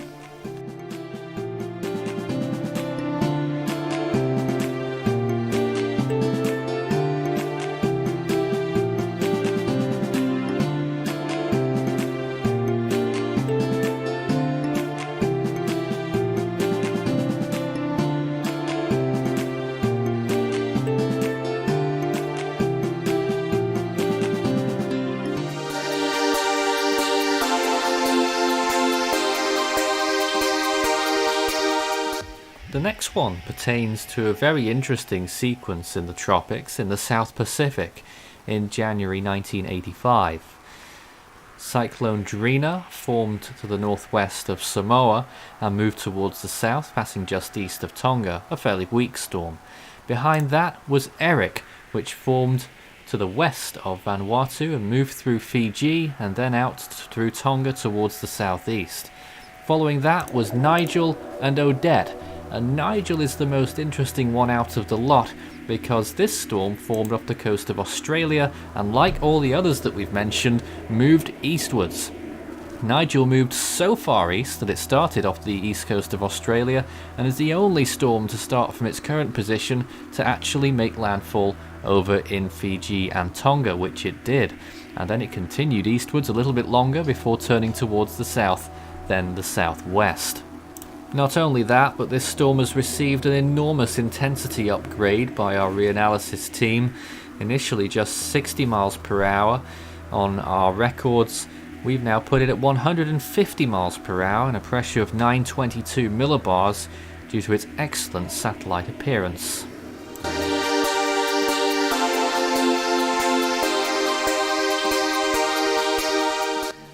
Typhoon Marge was a very strong storm that struck the Korean peninsula and some of the Japanese islands in August 1951.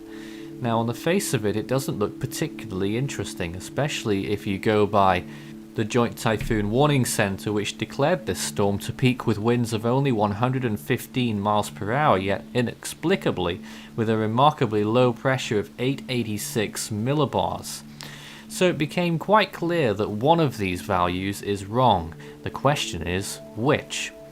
The Chinese Meteorological Administration went with no less than 200 miles per hour for the storm's peak, which didn't shed much light on the whole thing either. Well, it took quite a bit of research, but later it became clear, and with backing from a 2013 NOAA report, that Marge actually had winds probably of around 185 miles per hour, and the 886 millibar reading is the one that is definitely true. The reason they came up with 115 miles per hour is that somehow, and this is a little bit of interesting trivia, in the recon flights in the storm, no less than Robert Simpson was on that flight, observing the typhoon, and reported from the plane that the storm had at least 115 mile per hour winds from his reckoning. So that's what they went with, even though at least 115 could really mean anything above that.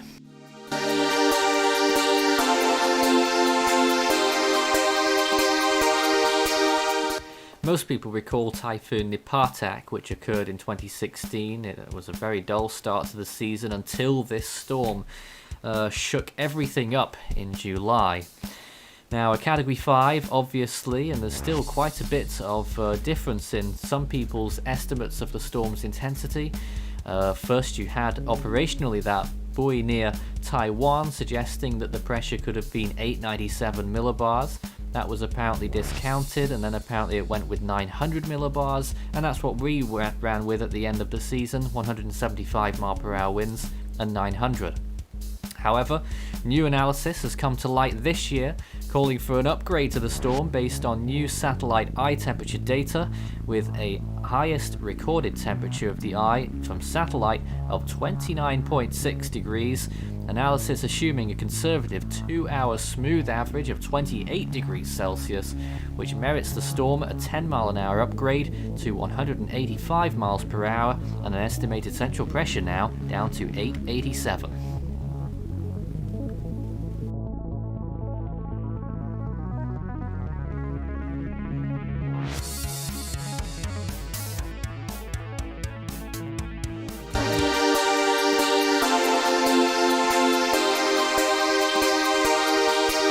July can often be an unassuming month, but quite often, on some occasions at least, there can be big surprises.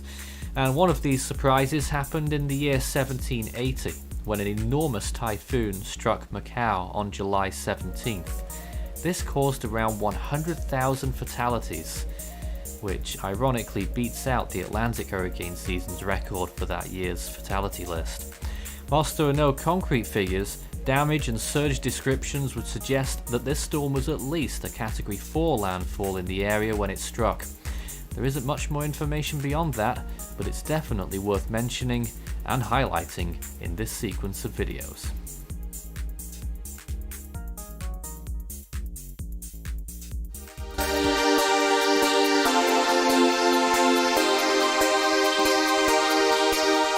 Most people know that Typhoon Nora in 1973 was one of the most intense tropical cyclones on record, officially rated at 877 millibars.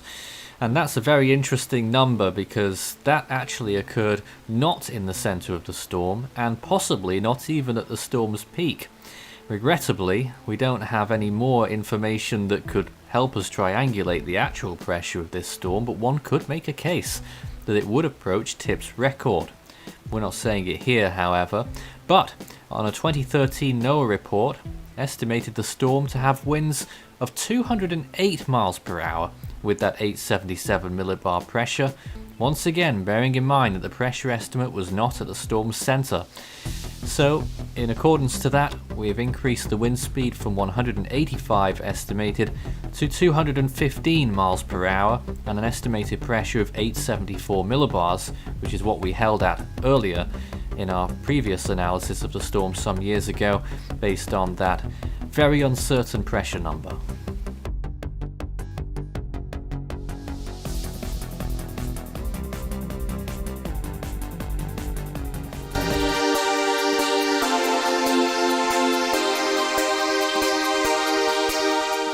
And now a remarkable new finding that was uncovered in July of this year, 2020. In the North Indian Ocean, a cyclone that was actually determined to have originated near the Philippines, likely small in size and moved fairly slowly over the southern Visayas. Eventually, the storm developed into a typhoon before it reached Thailand. This was in late October 1891. The storm reportedly peaked over Koh Samui, destroying the island and possibly killing up to 6,000. The population on the island at the time is unknown, but it is known that only 39 survived. The storm then arrived on the Malay Peninsula, destroying 4,625 buildings and killing at least 109, possibly even gaining strength as it moved over the peninsula, as the greatest wind damage was reported inland and on the other side of the peninsula on Zedetki Island. The typhoon then passed over Port Blair, where we previously found a 939 millibar pressure report. With this is more information about likely sustained winds of 145 miles per hour before the instruments broke. The storm then made landfall in Odisha, India, as a weaker storm with an estimated pressure of 950 millibars and estimated winds of 125 miles per hour gusting to 150. This cyclone reportedly killed 7,401 in Thailand, although suggested numbers could be as high as 12,000. No deaths were recorded in India. The storm was likely a high-end Category 4 or a Category 5 when it made landfall in Thailand. Our peak estimate lies at 155 miles per hour and a pressure of 919 millibars.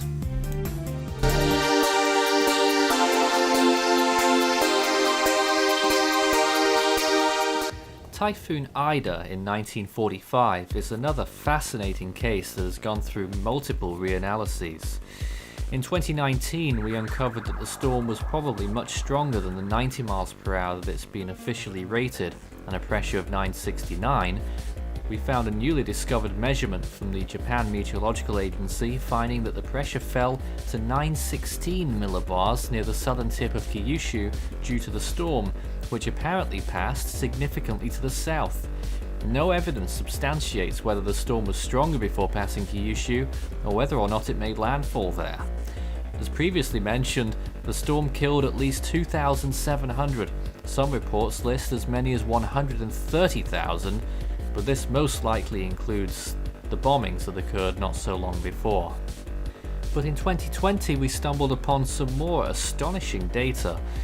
A US hospital ship which passed through the eye of the storm recorded winds of 175 miles per hour and a pressure of 864 millibars among 75-foot seas.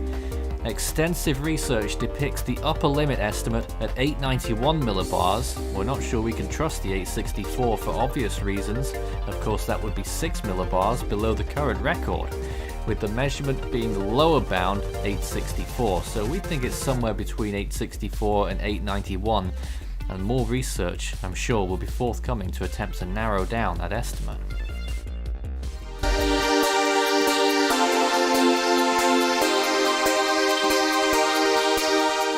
And finally, the top find from this year in terms of things that we've found that have changed our perception of storms or the data at hand, the most surprising finds. On April the 15th, 2020, we uncovered something that I personally never thought I would see, is finding a storm that occurred before the accepted record of the first ever tropical cyclone. Now, at the moment, it is suggested that the first recorded cyclone operationally were two typhoons that occurred in 1274 and 1281, when Kublai Khan attempted to invade Japan for the Mongol Empire and was routed by these two typhoons and ultimately failed. Well, we believe that to be the oldest in the worldwide record for which there is operational evidence, but now we've found a new one, a typhoon that struck central Japan in September 989. And since we don't currently include paleotempestologically detected storms, this is now the oldest storm on the Force 13 database.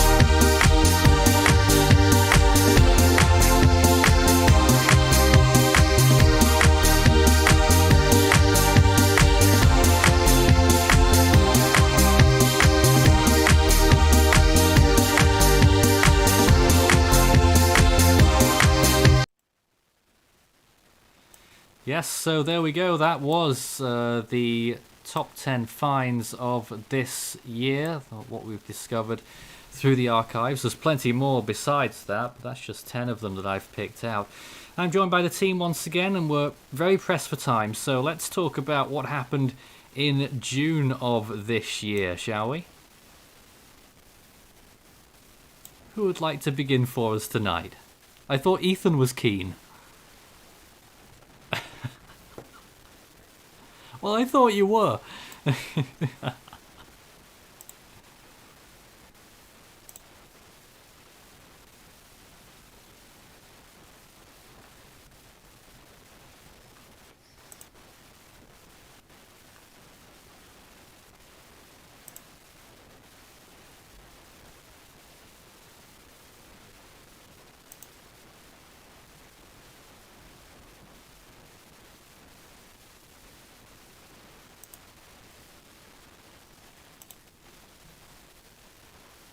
Mm-hmm.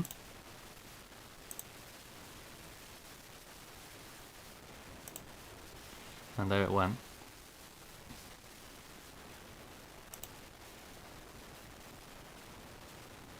Ah, yes, the one we were having a discussion about whether it was Amanda or not.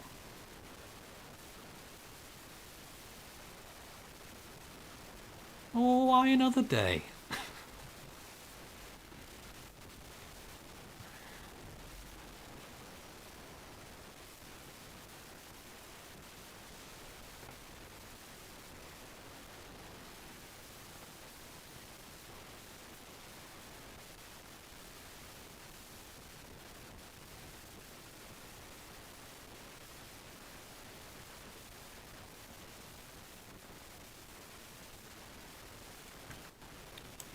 Major derecho wind event, a moderate risk level event. I'm in, sorry, Michigan. Ethan, I did it again. They couldn't hear you for Apparently 3 they can't minutes. hear.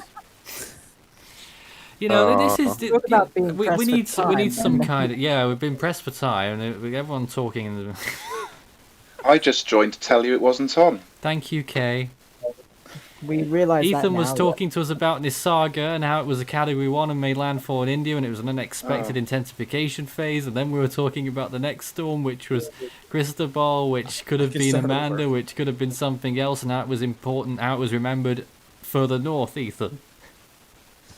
As I was saying, so as Cristobal was making its passage through the Ohio Valley region, there was anticipations as Cristobal's low-pressure system was moving north through Missouri, through Illinois, through Iowa, that perhaps a few tornadoes could occur across Illinois, Indiana, and maybe parts of western Kentucky. Ultimately, we did get a few EF0, EF1 tornadoes up near the Chicago area, but nothing really happened impact-wise yet from Cristobal in Indiana. The You can following tell we've day, had a long season when I'm making all these mistakes today. Yeah. The following day would be different. June the 10th, 2020. It's quite an interesting day because there was a front off to the west of Cristobal, and Cristobal sort of got ahead of it, I guess you could say.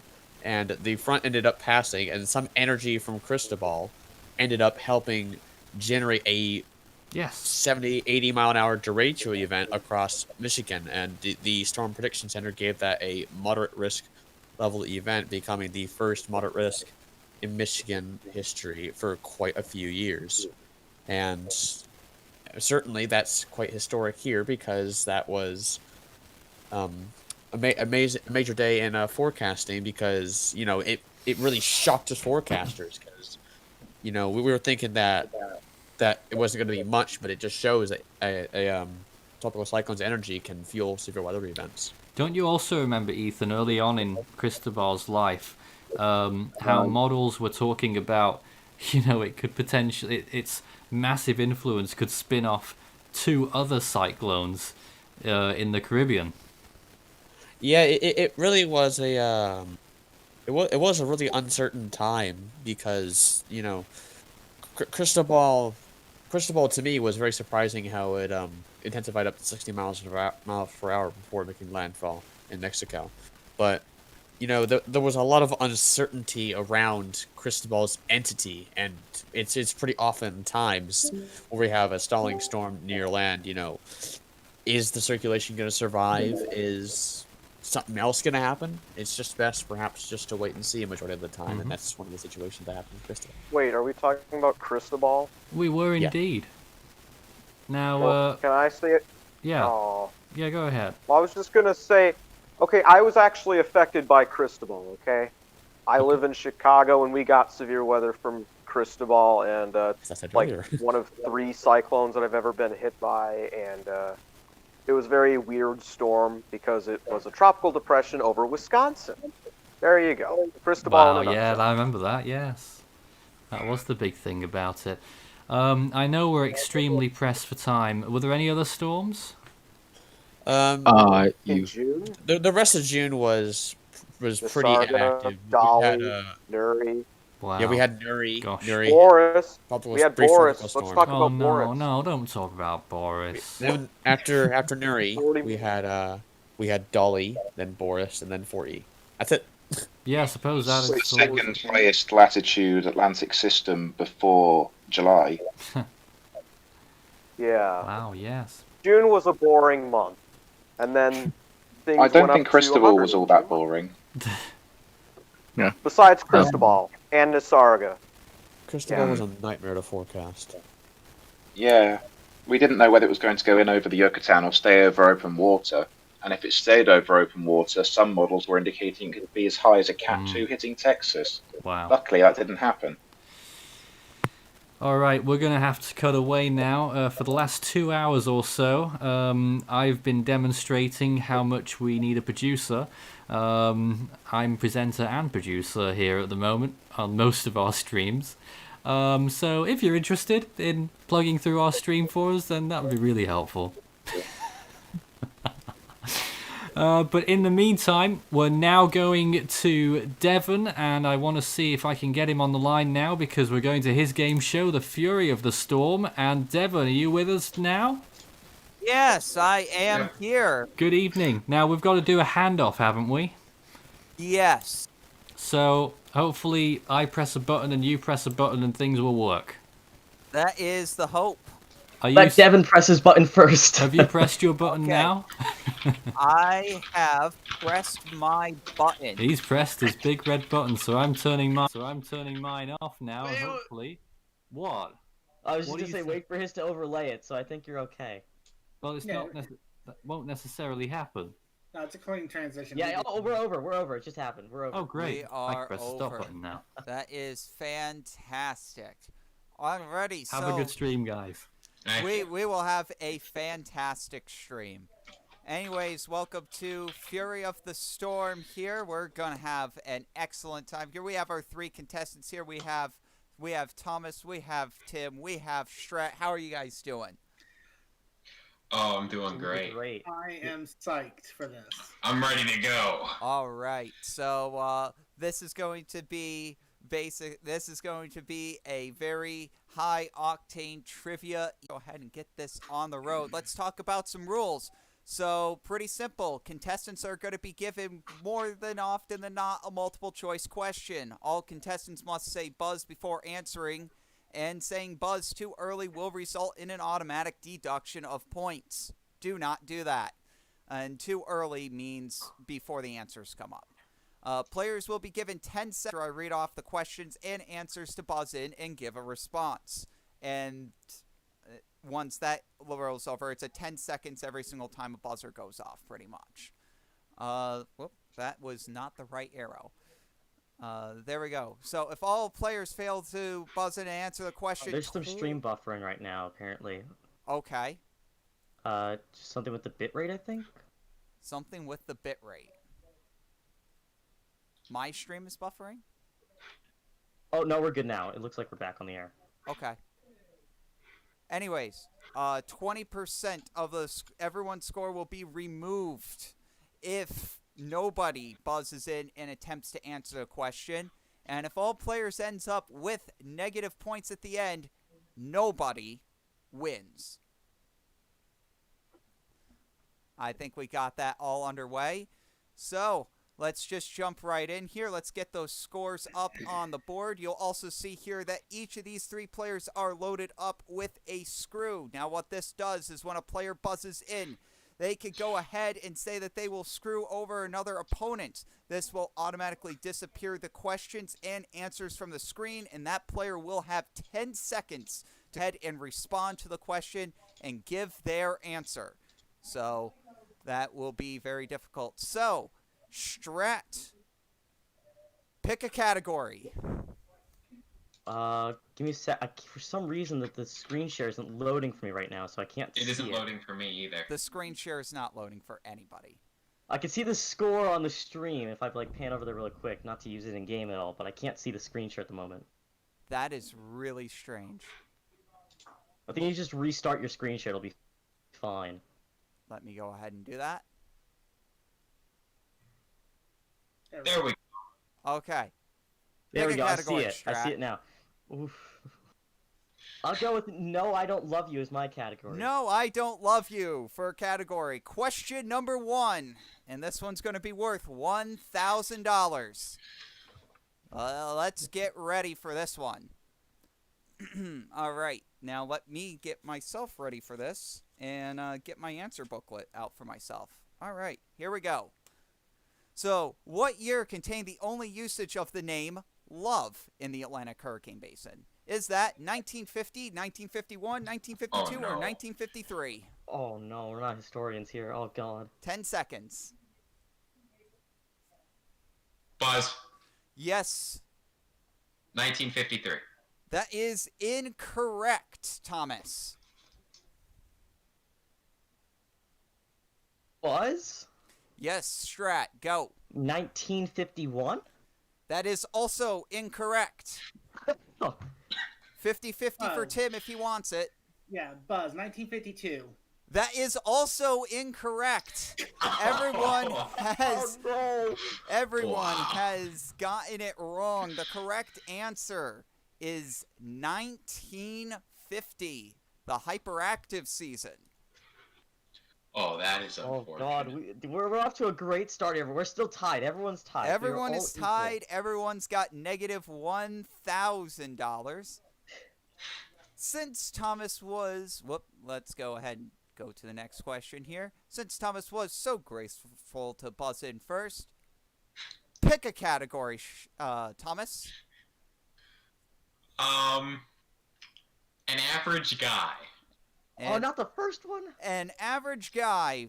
Question number 2, and this one's worth $2,000. Let's do this one.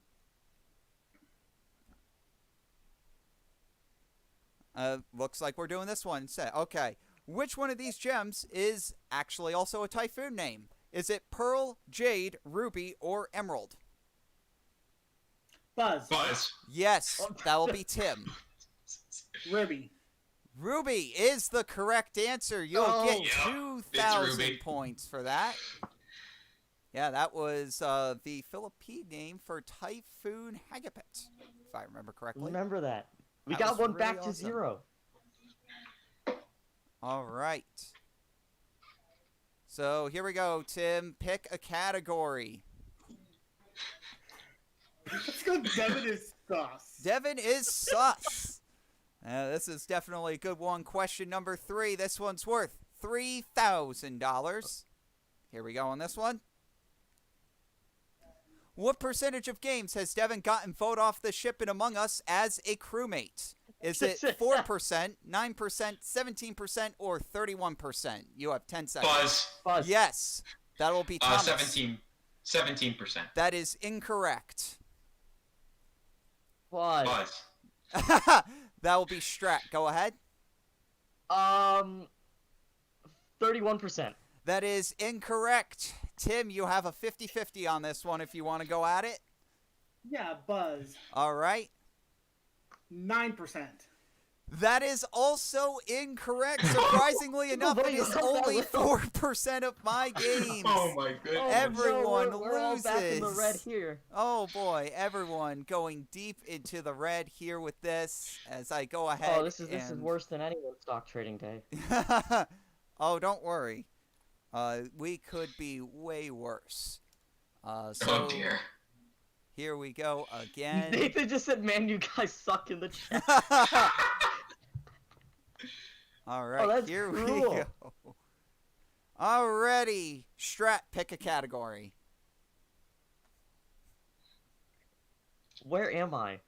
Where am I? Well, Tim, Thomas, you guys could go ahead and take a seat. It is time for Dis or Dat. This is going to be a single-player game for Strat to play. Oh, let's do it. So here are the rules. There are going to be 7 prompts. You'll have 30 seconds to go through all of them. So you'll have 30 seconds total. The contestant will have to decide between if something is in one category or another category, or potentially even both categories. You get $500 per correct answer, but $500 per wrong answer or answer that you decide to not get to. Oh no. So, Strat, are you ready? Yeah, I'm ready. Alrighty, so your dis or dat category is going to be, is this a typhoon, hurricane, or both? Your 30 seconds is going to start right now. So we're going to have, Hurricane Mitch. It's hurricane. That is a hurricane, correct. Tip.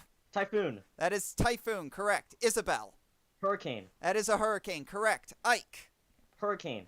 Incorrect. Both. Nate. No. Hurricane. Hurricane, that is correct. Rita. Both. That is correct. And Opal. Hurricane. Incorrect. Oh, no. That is going to be 5 out of 7 correct. That'll be, from my estimations here, that'll be 1,500 points for Strat. So the correct answers here, Typhoon Ike was a thing, and so was Typhoon Opal. Well, at least we're not in last place anymore. Yep, you're not in last place anymore. 1,500 points for Strat, and that will move him solidly into second place with negative 2,500 points. I'm only $2,500 in debt. Yes. Oh, that's like a whole semester. Already. Apparently we're going to get the categories right away. Tim, go ahead. You're the leader. Two. Question 5, worth $2,000. Oh, Jesus. Oh, yeah, this is going to get really interesting really quick here. So, this is really the imperative question because you guys remember Hyperworld, right? You know, where everybody had their own individual countries and all that good stuff? Yeah, that was super fun. So, anyways, in regards to that, how many messages have been sent by Marcel Holos in the Force 13 public server? 74, 258, 4,241, or 69,069? Buzz, screw. Yes. Let's put Strat to the screw. Oh, boy. That is it. All right, Strat, you are forced to answer. You have 10 seconds. Go. The second one. The second one. All right. Bring the I'm just answers yelling. I don't even back see the answers on my up screen. I'm bogged. Yeah, the screen is no longer working. The screen is no longer working. Oh, wait. Oh, I didn't know what the answer was because. Oh, no. Wait. I can see what the options were before I got screwed. It doesn't matter, man. I'm wrong. I know I'm going to be wrong. There's no way I'm not wrong. Yeah, you are incorrect here, Strat. It's going to be the third one. It is not 258. So you are going to be out $2,000. Here we go. We are back to regular play. The pain. It hurts. Buzz. Yes, Tim. We'll go 42-41. That is the correct answer. 4,241 points. And Tim Someone's no longer in debt. Loses the screw, and he is back to even. $0. Good job there for Tim. All right. And plus, for getting that question right, he's also going to control the category. So go ahead, pick the category. Look out, it's coming right for us. It's coming right for us. All right, question number 6, worth $1,000. So we are all pretty much aware that, you know, the National Hurricane Center, they make these forecast cones, and it's roughly a 66% chance that the storm will actually remain within those cones. So given this uncertainty, how much lead time does the NHC give for hurricane warnings? 24 hours, 36 hours, 48 hours, or 72 hours? Buzz. I heard Tim first on that one. 36 hours. 36 hours is the correct answer for 1,000 points. And that'll put Tim solidly. Someone's not in debt anymore. Yes. We can eat food. Absolutely. Tim's still in control of the board. Pick a category. Foolish. Foolish. This is going to be for $3,000. Now, as we all know here, Nathan Foy, of course, one of his favorite sayings is the word foolish, but that begs the question, how many times has Nathan posted foolish as a standalone post in the public server? Is it 0, 8, 21, or 87? Buzz. Buzz. Yes, Strat. 21. Let me check that real quick because I actually don't know the answer to that off the top of my head. That is incorrect. Oh God, I'm done. Buzz. Yes, that would be Schwent. 87 times. That is also incorrect. Tim, you want to go at it? Yeah, I'll take it. Buzz 8 Yes. times. 8 times is the correct answer. Oh, And Tim is going to take a commanding lead. Very commanding lead. We could. Hey, he's gonna at least he can get us out of debt eventually. I don't think that's how this game works, Strat. That is not how this game works. All right. So here we go. Tim still, and the categories come right up. So go ahead, Tim. Pick a category. The category down under. The category down under. Well, it's roadkill time. Oh, God. This is going to be the naming game. So here's what the rules are for roadkill. It's going to be open-ended responses for everyone. You'll still need to buzz in to answer. You'll be given 2 clues on each side of the screen. Your objective will be to find the word, name, person, object, or whatever that unites the 2 clues. You'll be given 30 seconds for each prompt because these are a little difficult and far-fetched. You'll get $1,000 per correct guess, $1,000 per incorrect guess, and pay attention. A bonus question will be asked at the end of the round that will be worth $5,000. Woo! And Nathan has just said the word foolish standalone in this server too, in this little chat room. Alrighty. Just bear with me one moment here. As I just figured out something. Uh-oh. What's been figured out? Yeah, there is a little bit of a problem with the stream that I need to fix, so just bear with me on this.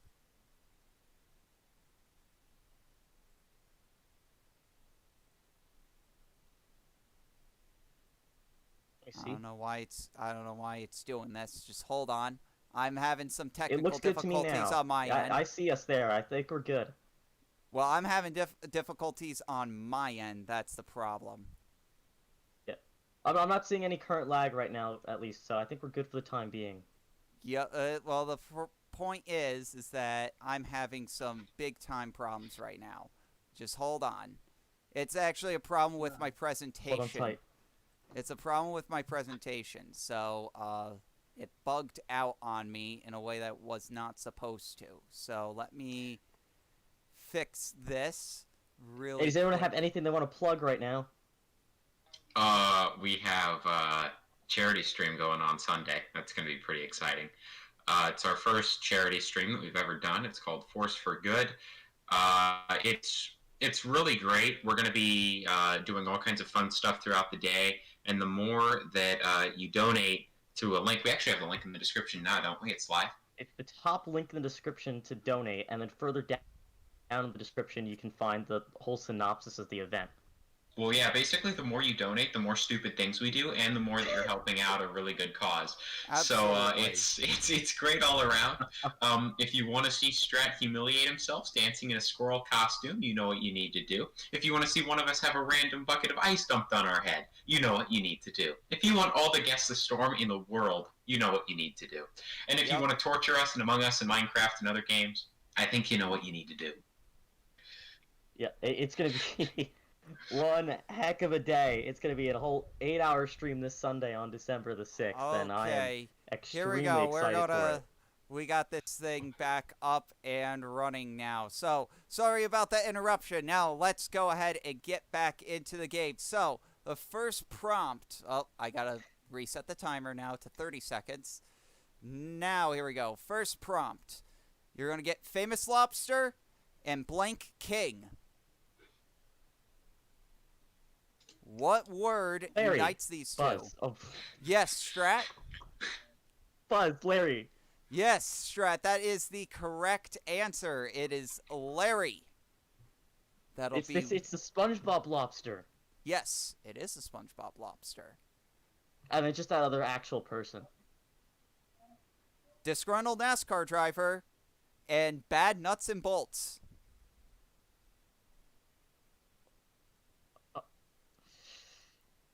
I don't know NASCAR. That's the issue.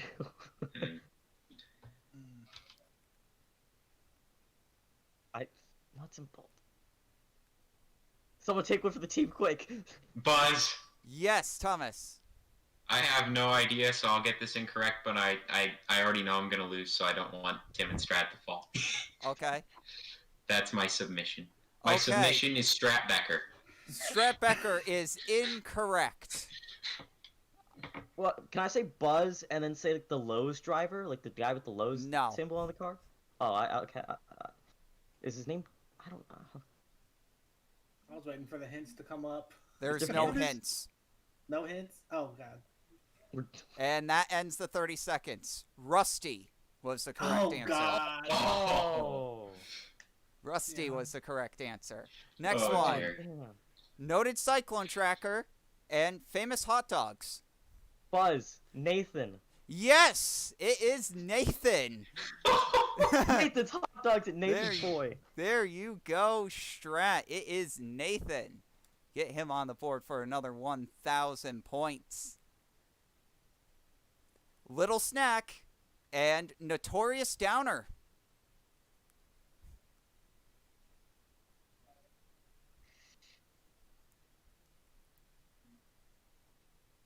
Buzz. Yes, Debbie? Strat.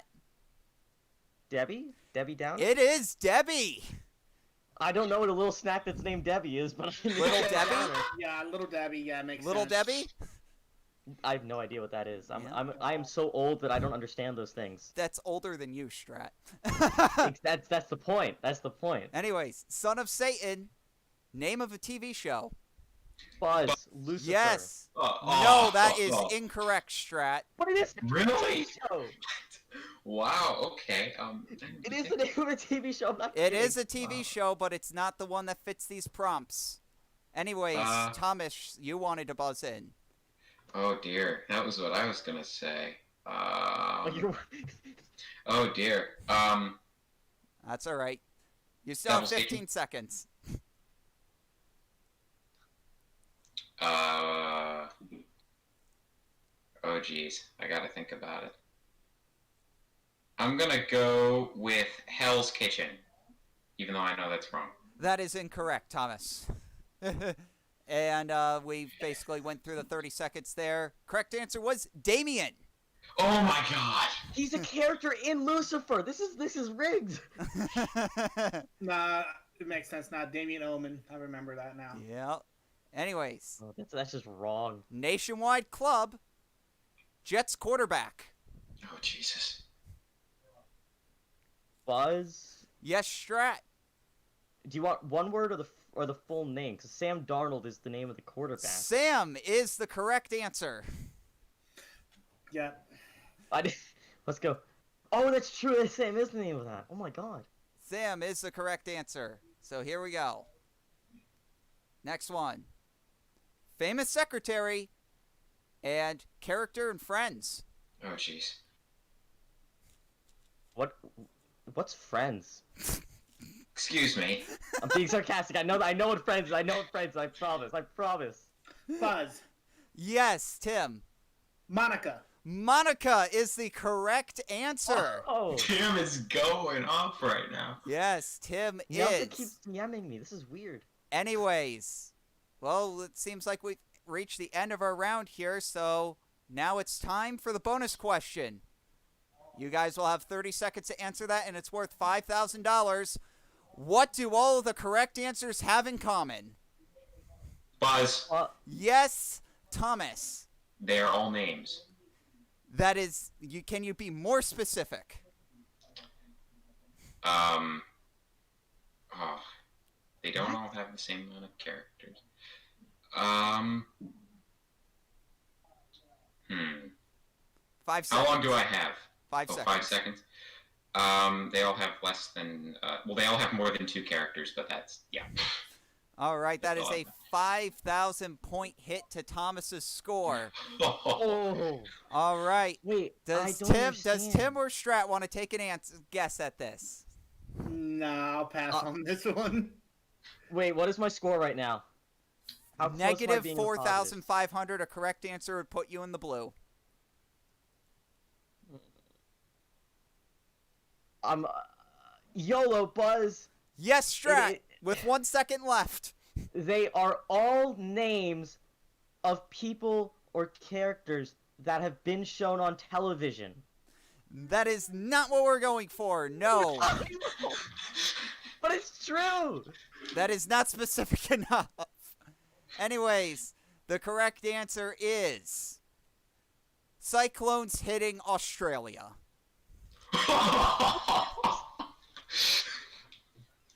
Wow. So I'm shattered. Hence, remember, pay attention. Remember the categories all at the beginning? They all had Australian, I think.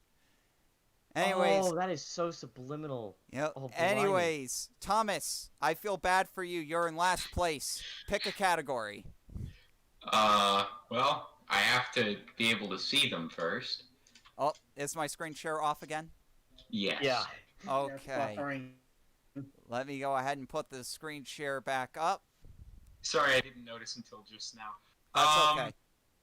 Hypothetical Hurricanes Wiki. Hypothetical Hurricanes Wiki. Question number 9. Points values are now doubled since we're in the second half of the game. This question's worth $6,000 dues. Oh my god. So, the Hypothetical Hurricanes Wiki, yeah, they've been around for forever. You know who else has been around for forever? I have been. How long has Devin been a member of Hypothetical Hurricanes Wiki? Wait, can I... Buzz, screw Tim. He needs to go back to the red. Get out of here. The answers did pop up on the screen, so Tim, you're on the hot seat. 1, 2, 3, or 4. I want to take a shot. Let's say 2 seconds. 3. 3. Let's pull up the answers. That is incorrect. Yes, Tim, we're all dead again. Yes, Tim has been knocked down to negative 1,000 points, and Strat has used his screw. Thomas still has 1 screw left. Anyways, it is between Thomas and Strat. Your 10 seconds to buzz in begins now. Buzz, because I'm so broke. Yes, you can't Strat, go go ahead. This. Let's say 9 years.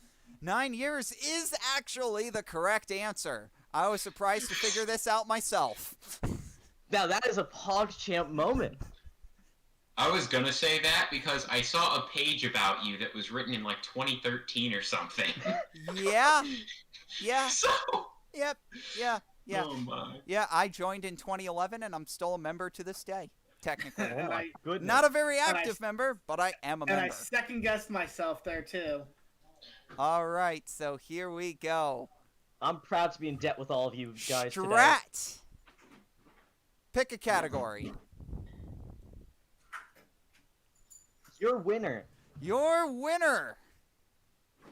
This is question 10, and it's worth $2,000. So, this is going to be one of our fill-in-the-blank questions. So, you're not going to get any multiple choice. You're not going to be able to use your screw, Thomas. So, everybody knows the big meme that has been going around the internet, the big Your Winner meme. You know, and it got me thinking one of these days, what was the name of the video game that the legendary Your Winner meme originated from? Do we have like a phrase where there's like a gap we could fill it in, or? No, it's a fill in the blank. Go ahead, buzz in if you want it. Buzz. Oh, wow. Schwent barely got that. Go ahead. I believe it's Super Smash Brothers, but I It don't is know for not sure. Super Smash Brothers. Oh, okay. I'm losing more money. I'm not doing this. 10 seconds begins now. I think Tim's got the right mindset for this too. And that is it. All right, that is up. The correct answer is Big rigs over the road racing. Yeah, I would have never gotten that. Tim, I'm trying to give you a glimmer of hope to go into the positives, man. I'm just gonna make sure. We've got somebody that is very far into the negatives with a screw, and I should say this game is far from over from him. He can get right back into this. Oh, yeah. This game can change in a hurry. So, since Thomas decided to actually try to answer that question, you pick a category. Dial tones. Dial tones. Question Dial number tones. 11. Ooh, This is going to be I think worth we got an idea here. $4,000. Now, we all know these annoying dial tones that phones used to have, but it was actually the way that you would actually connect, and people would actually manufacture these tones. You know, they would actually create computer algorithms that you would be able to punch in, you know, and it would have an automatic dial tone. Of course, digital phones don't have that anymore. And in regards to that, what was David's Hypo World country? Beach, Caldwell, Jabiru, or Mineral Kingdom? Buzz. Yes, Schwent. I believe it's Caldwell. That is incorrect. Buzz? Yes, Strat. Jabiru. That is also incorrect. Thomas has now gone $20,000 into the negative. Tim, you've got 10 seconds if you want it. Nope, I'm not touching it. I'm going to protect my lead. Take it, man. Just want to do it. And that is up. The correct answer, beach. David Toad saying in the live stream chat, that's a good one, Devin. I knew it wouldn't be Mineral Kingdom because it just sounded too bland. And then when you said Caldwell, it's that was John's. Anyways, let's go to the next question, which I'll allow. Nelson keeps DMing me the answers like 30 seconds after each round ends, and it makes no sense to me why he keeps doing this. He even got one of them wrong, too. He just keeps doing it like 30 seconds later. Anyways, Strat, pick a category. Oh, my stream isn't loading anymore. We can't see it. Okay, hold on. It's gotta restart it for a second. That's okay. It happens. It happens. I promise you, Nelson is not rigging it. He's literally setting them like 30 seconds after. Here we I don't know go. why. Free candy. I love candy. Whoo, Strat. Uh-oh. You have chosen an impossible question. What? Yep. You have chosen an impossible question, and I just want to say that this question is worth $20,000. Let's get out of debt or have to go another whole 5 years of college tuition in debt. Let's do it. $20,000 is up for grabs. And actually, the 20% point penalty doesn't apply here because you are all in the negatives. Oh, great. Anyways, so I just want to go over real quick because there's this math trick that I ended up learning back in high school. I showed it to a couple of my teachers, but they weren't really interested. I ended up taking it up to college, and I showed it to one of my math professors, and he said, yeah, this is a pretty self-evident thing because it's actually a reciprocal of one of the numbers involved, and when you multiply that, you get 1. So I'm like, okay, that definitely makes sense. So, in regards to this, you have 10 seconds to respond, and you get no multiple choice answers. Wait, is there... What is this giant number times 7? What? I don't know!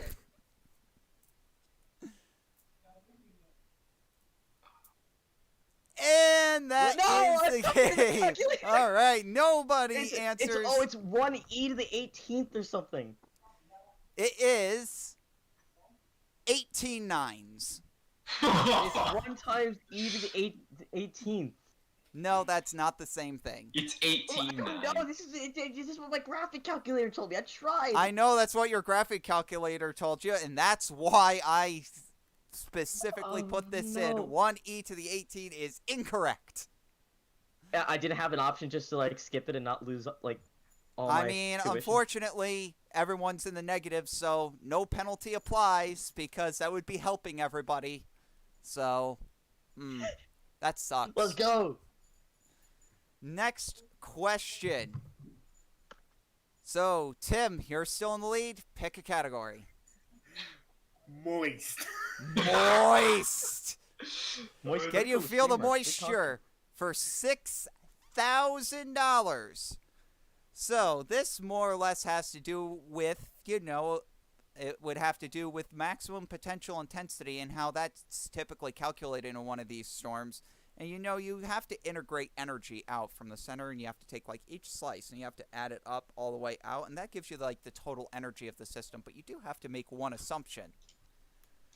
What is the relative humidity at the radius of maximum winds? 0%, 50%, 80%, or 100%? Buzz.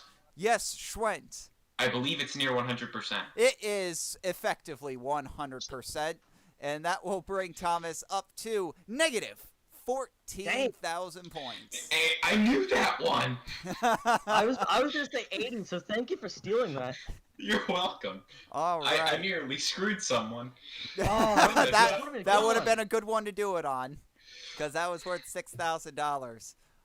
Anyways. There are 16 questions, correct? That is correct. So, Thomas, pick a category. Oh, we gotta do Schwenty tree. Oh, of course. Question number 14. This is also worth $6,000. So this one is an interesting question that I ended up actually coming up with when I was taking a look at the public server, and something really caught my eye. And I thought it was very, very interesting when I ended up coming across it. And I was like, you know what? I'm going to throw it as a question in the game. So here we go. Thomas's one and only post in all caps in the Force 13 public server is in regards to what? Jesus. What? Is it Lorenzo not being a Cat 5, making cones, 2020 predictions, or COVID-19? Buzz. Yes, Making Strat. cones. Making cones is the correct answer. Yes, it is. I said it's cone time in all caps, didn't I? Yes. Yes, I said it's cone time. Hundo in debt. Oh my god. Strat has pulled back up within 500 points of Tim. Oh boy, this is really starting to heat up now. Anyway, Strat, you are in control. Pick a category. Well, I'm not good at paying attention, so don't choose that one. Let's do due process. That was probably for the best, Strat. All right. So we're going to apparently do slow ride for 2,000. I guess I didn't update Tim, that. both of us can get out of debt here. So let's see what we've got going on. Just bear with me here. Oh, what storm had the due west meme? Was it Harvey, Florence, Dorian, or Rita? Yes, that will be Tim. Dorian. Dorian is the correct answer for $2,000. He's not in debt. Screen share stopped working. Okay. It Screen tipped right share after the answer stopped started to working. pop up. Thomas Schwent has failed to use his screw. He now loses it. Wait, I thought there were 16 questions. That's right. We're now going on to the final question, where you're unable to use a screw. Oh, I thought that the big one, I could have screwed someone on the big one. No, sorry. He was going for the big boy. So here we go. Final question. Here are the rules. Once they actually come up, you will have 30 seconds to answer. All three of you will get the same question. Contestants will send me the answers in my DMs in confidence. The question is worth $25,000 for an exact answer. However, for each percentage point that you are off, I will be removing $1,000 from your points earned. So you got to be within 25% of the correct answer to even earn anything in this final round. You can't lose any points. Oh, that's great. So you can't lose any points. You can only go up for here. And again, an exact answer is worth $25,000, which is a ridiculous sum of cash. That's a lot of money. Anyways, are you guys ready for the final question? Yes. Nope. Yes. Alrighty. Here we go. I need to make sure I'm ready for the final question. And here we go. How many tropical storms have formed in the Atlantic between 1960 and 1969? 30 seconds starts now. Oh no.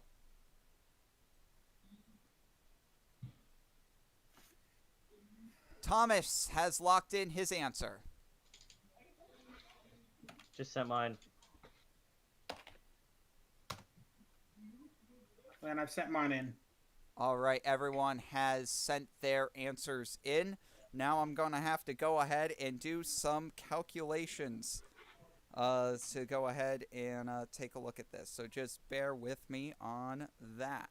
Let's see here. I have no idea. I just put in a number. Wow. Okay. There's that.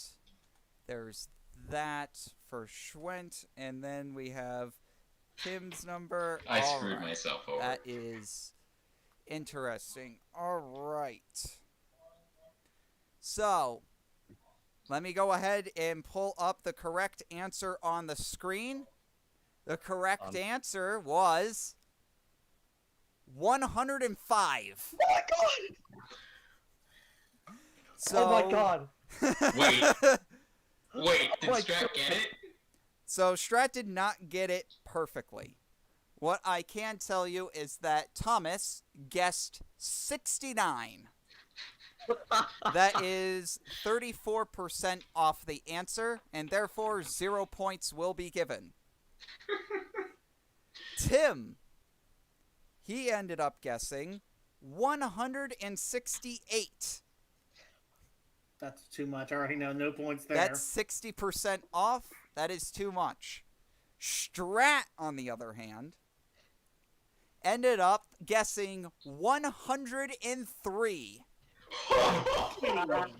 And that answer is 2% off. Strat, let me get this up now, has gotten 23,000 points in the final round. I can afford my tuition!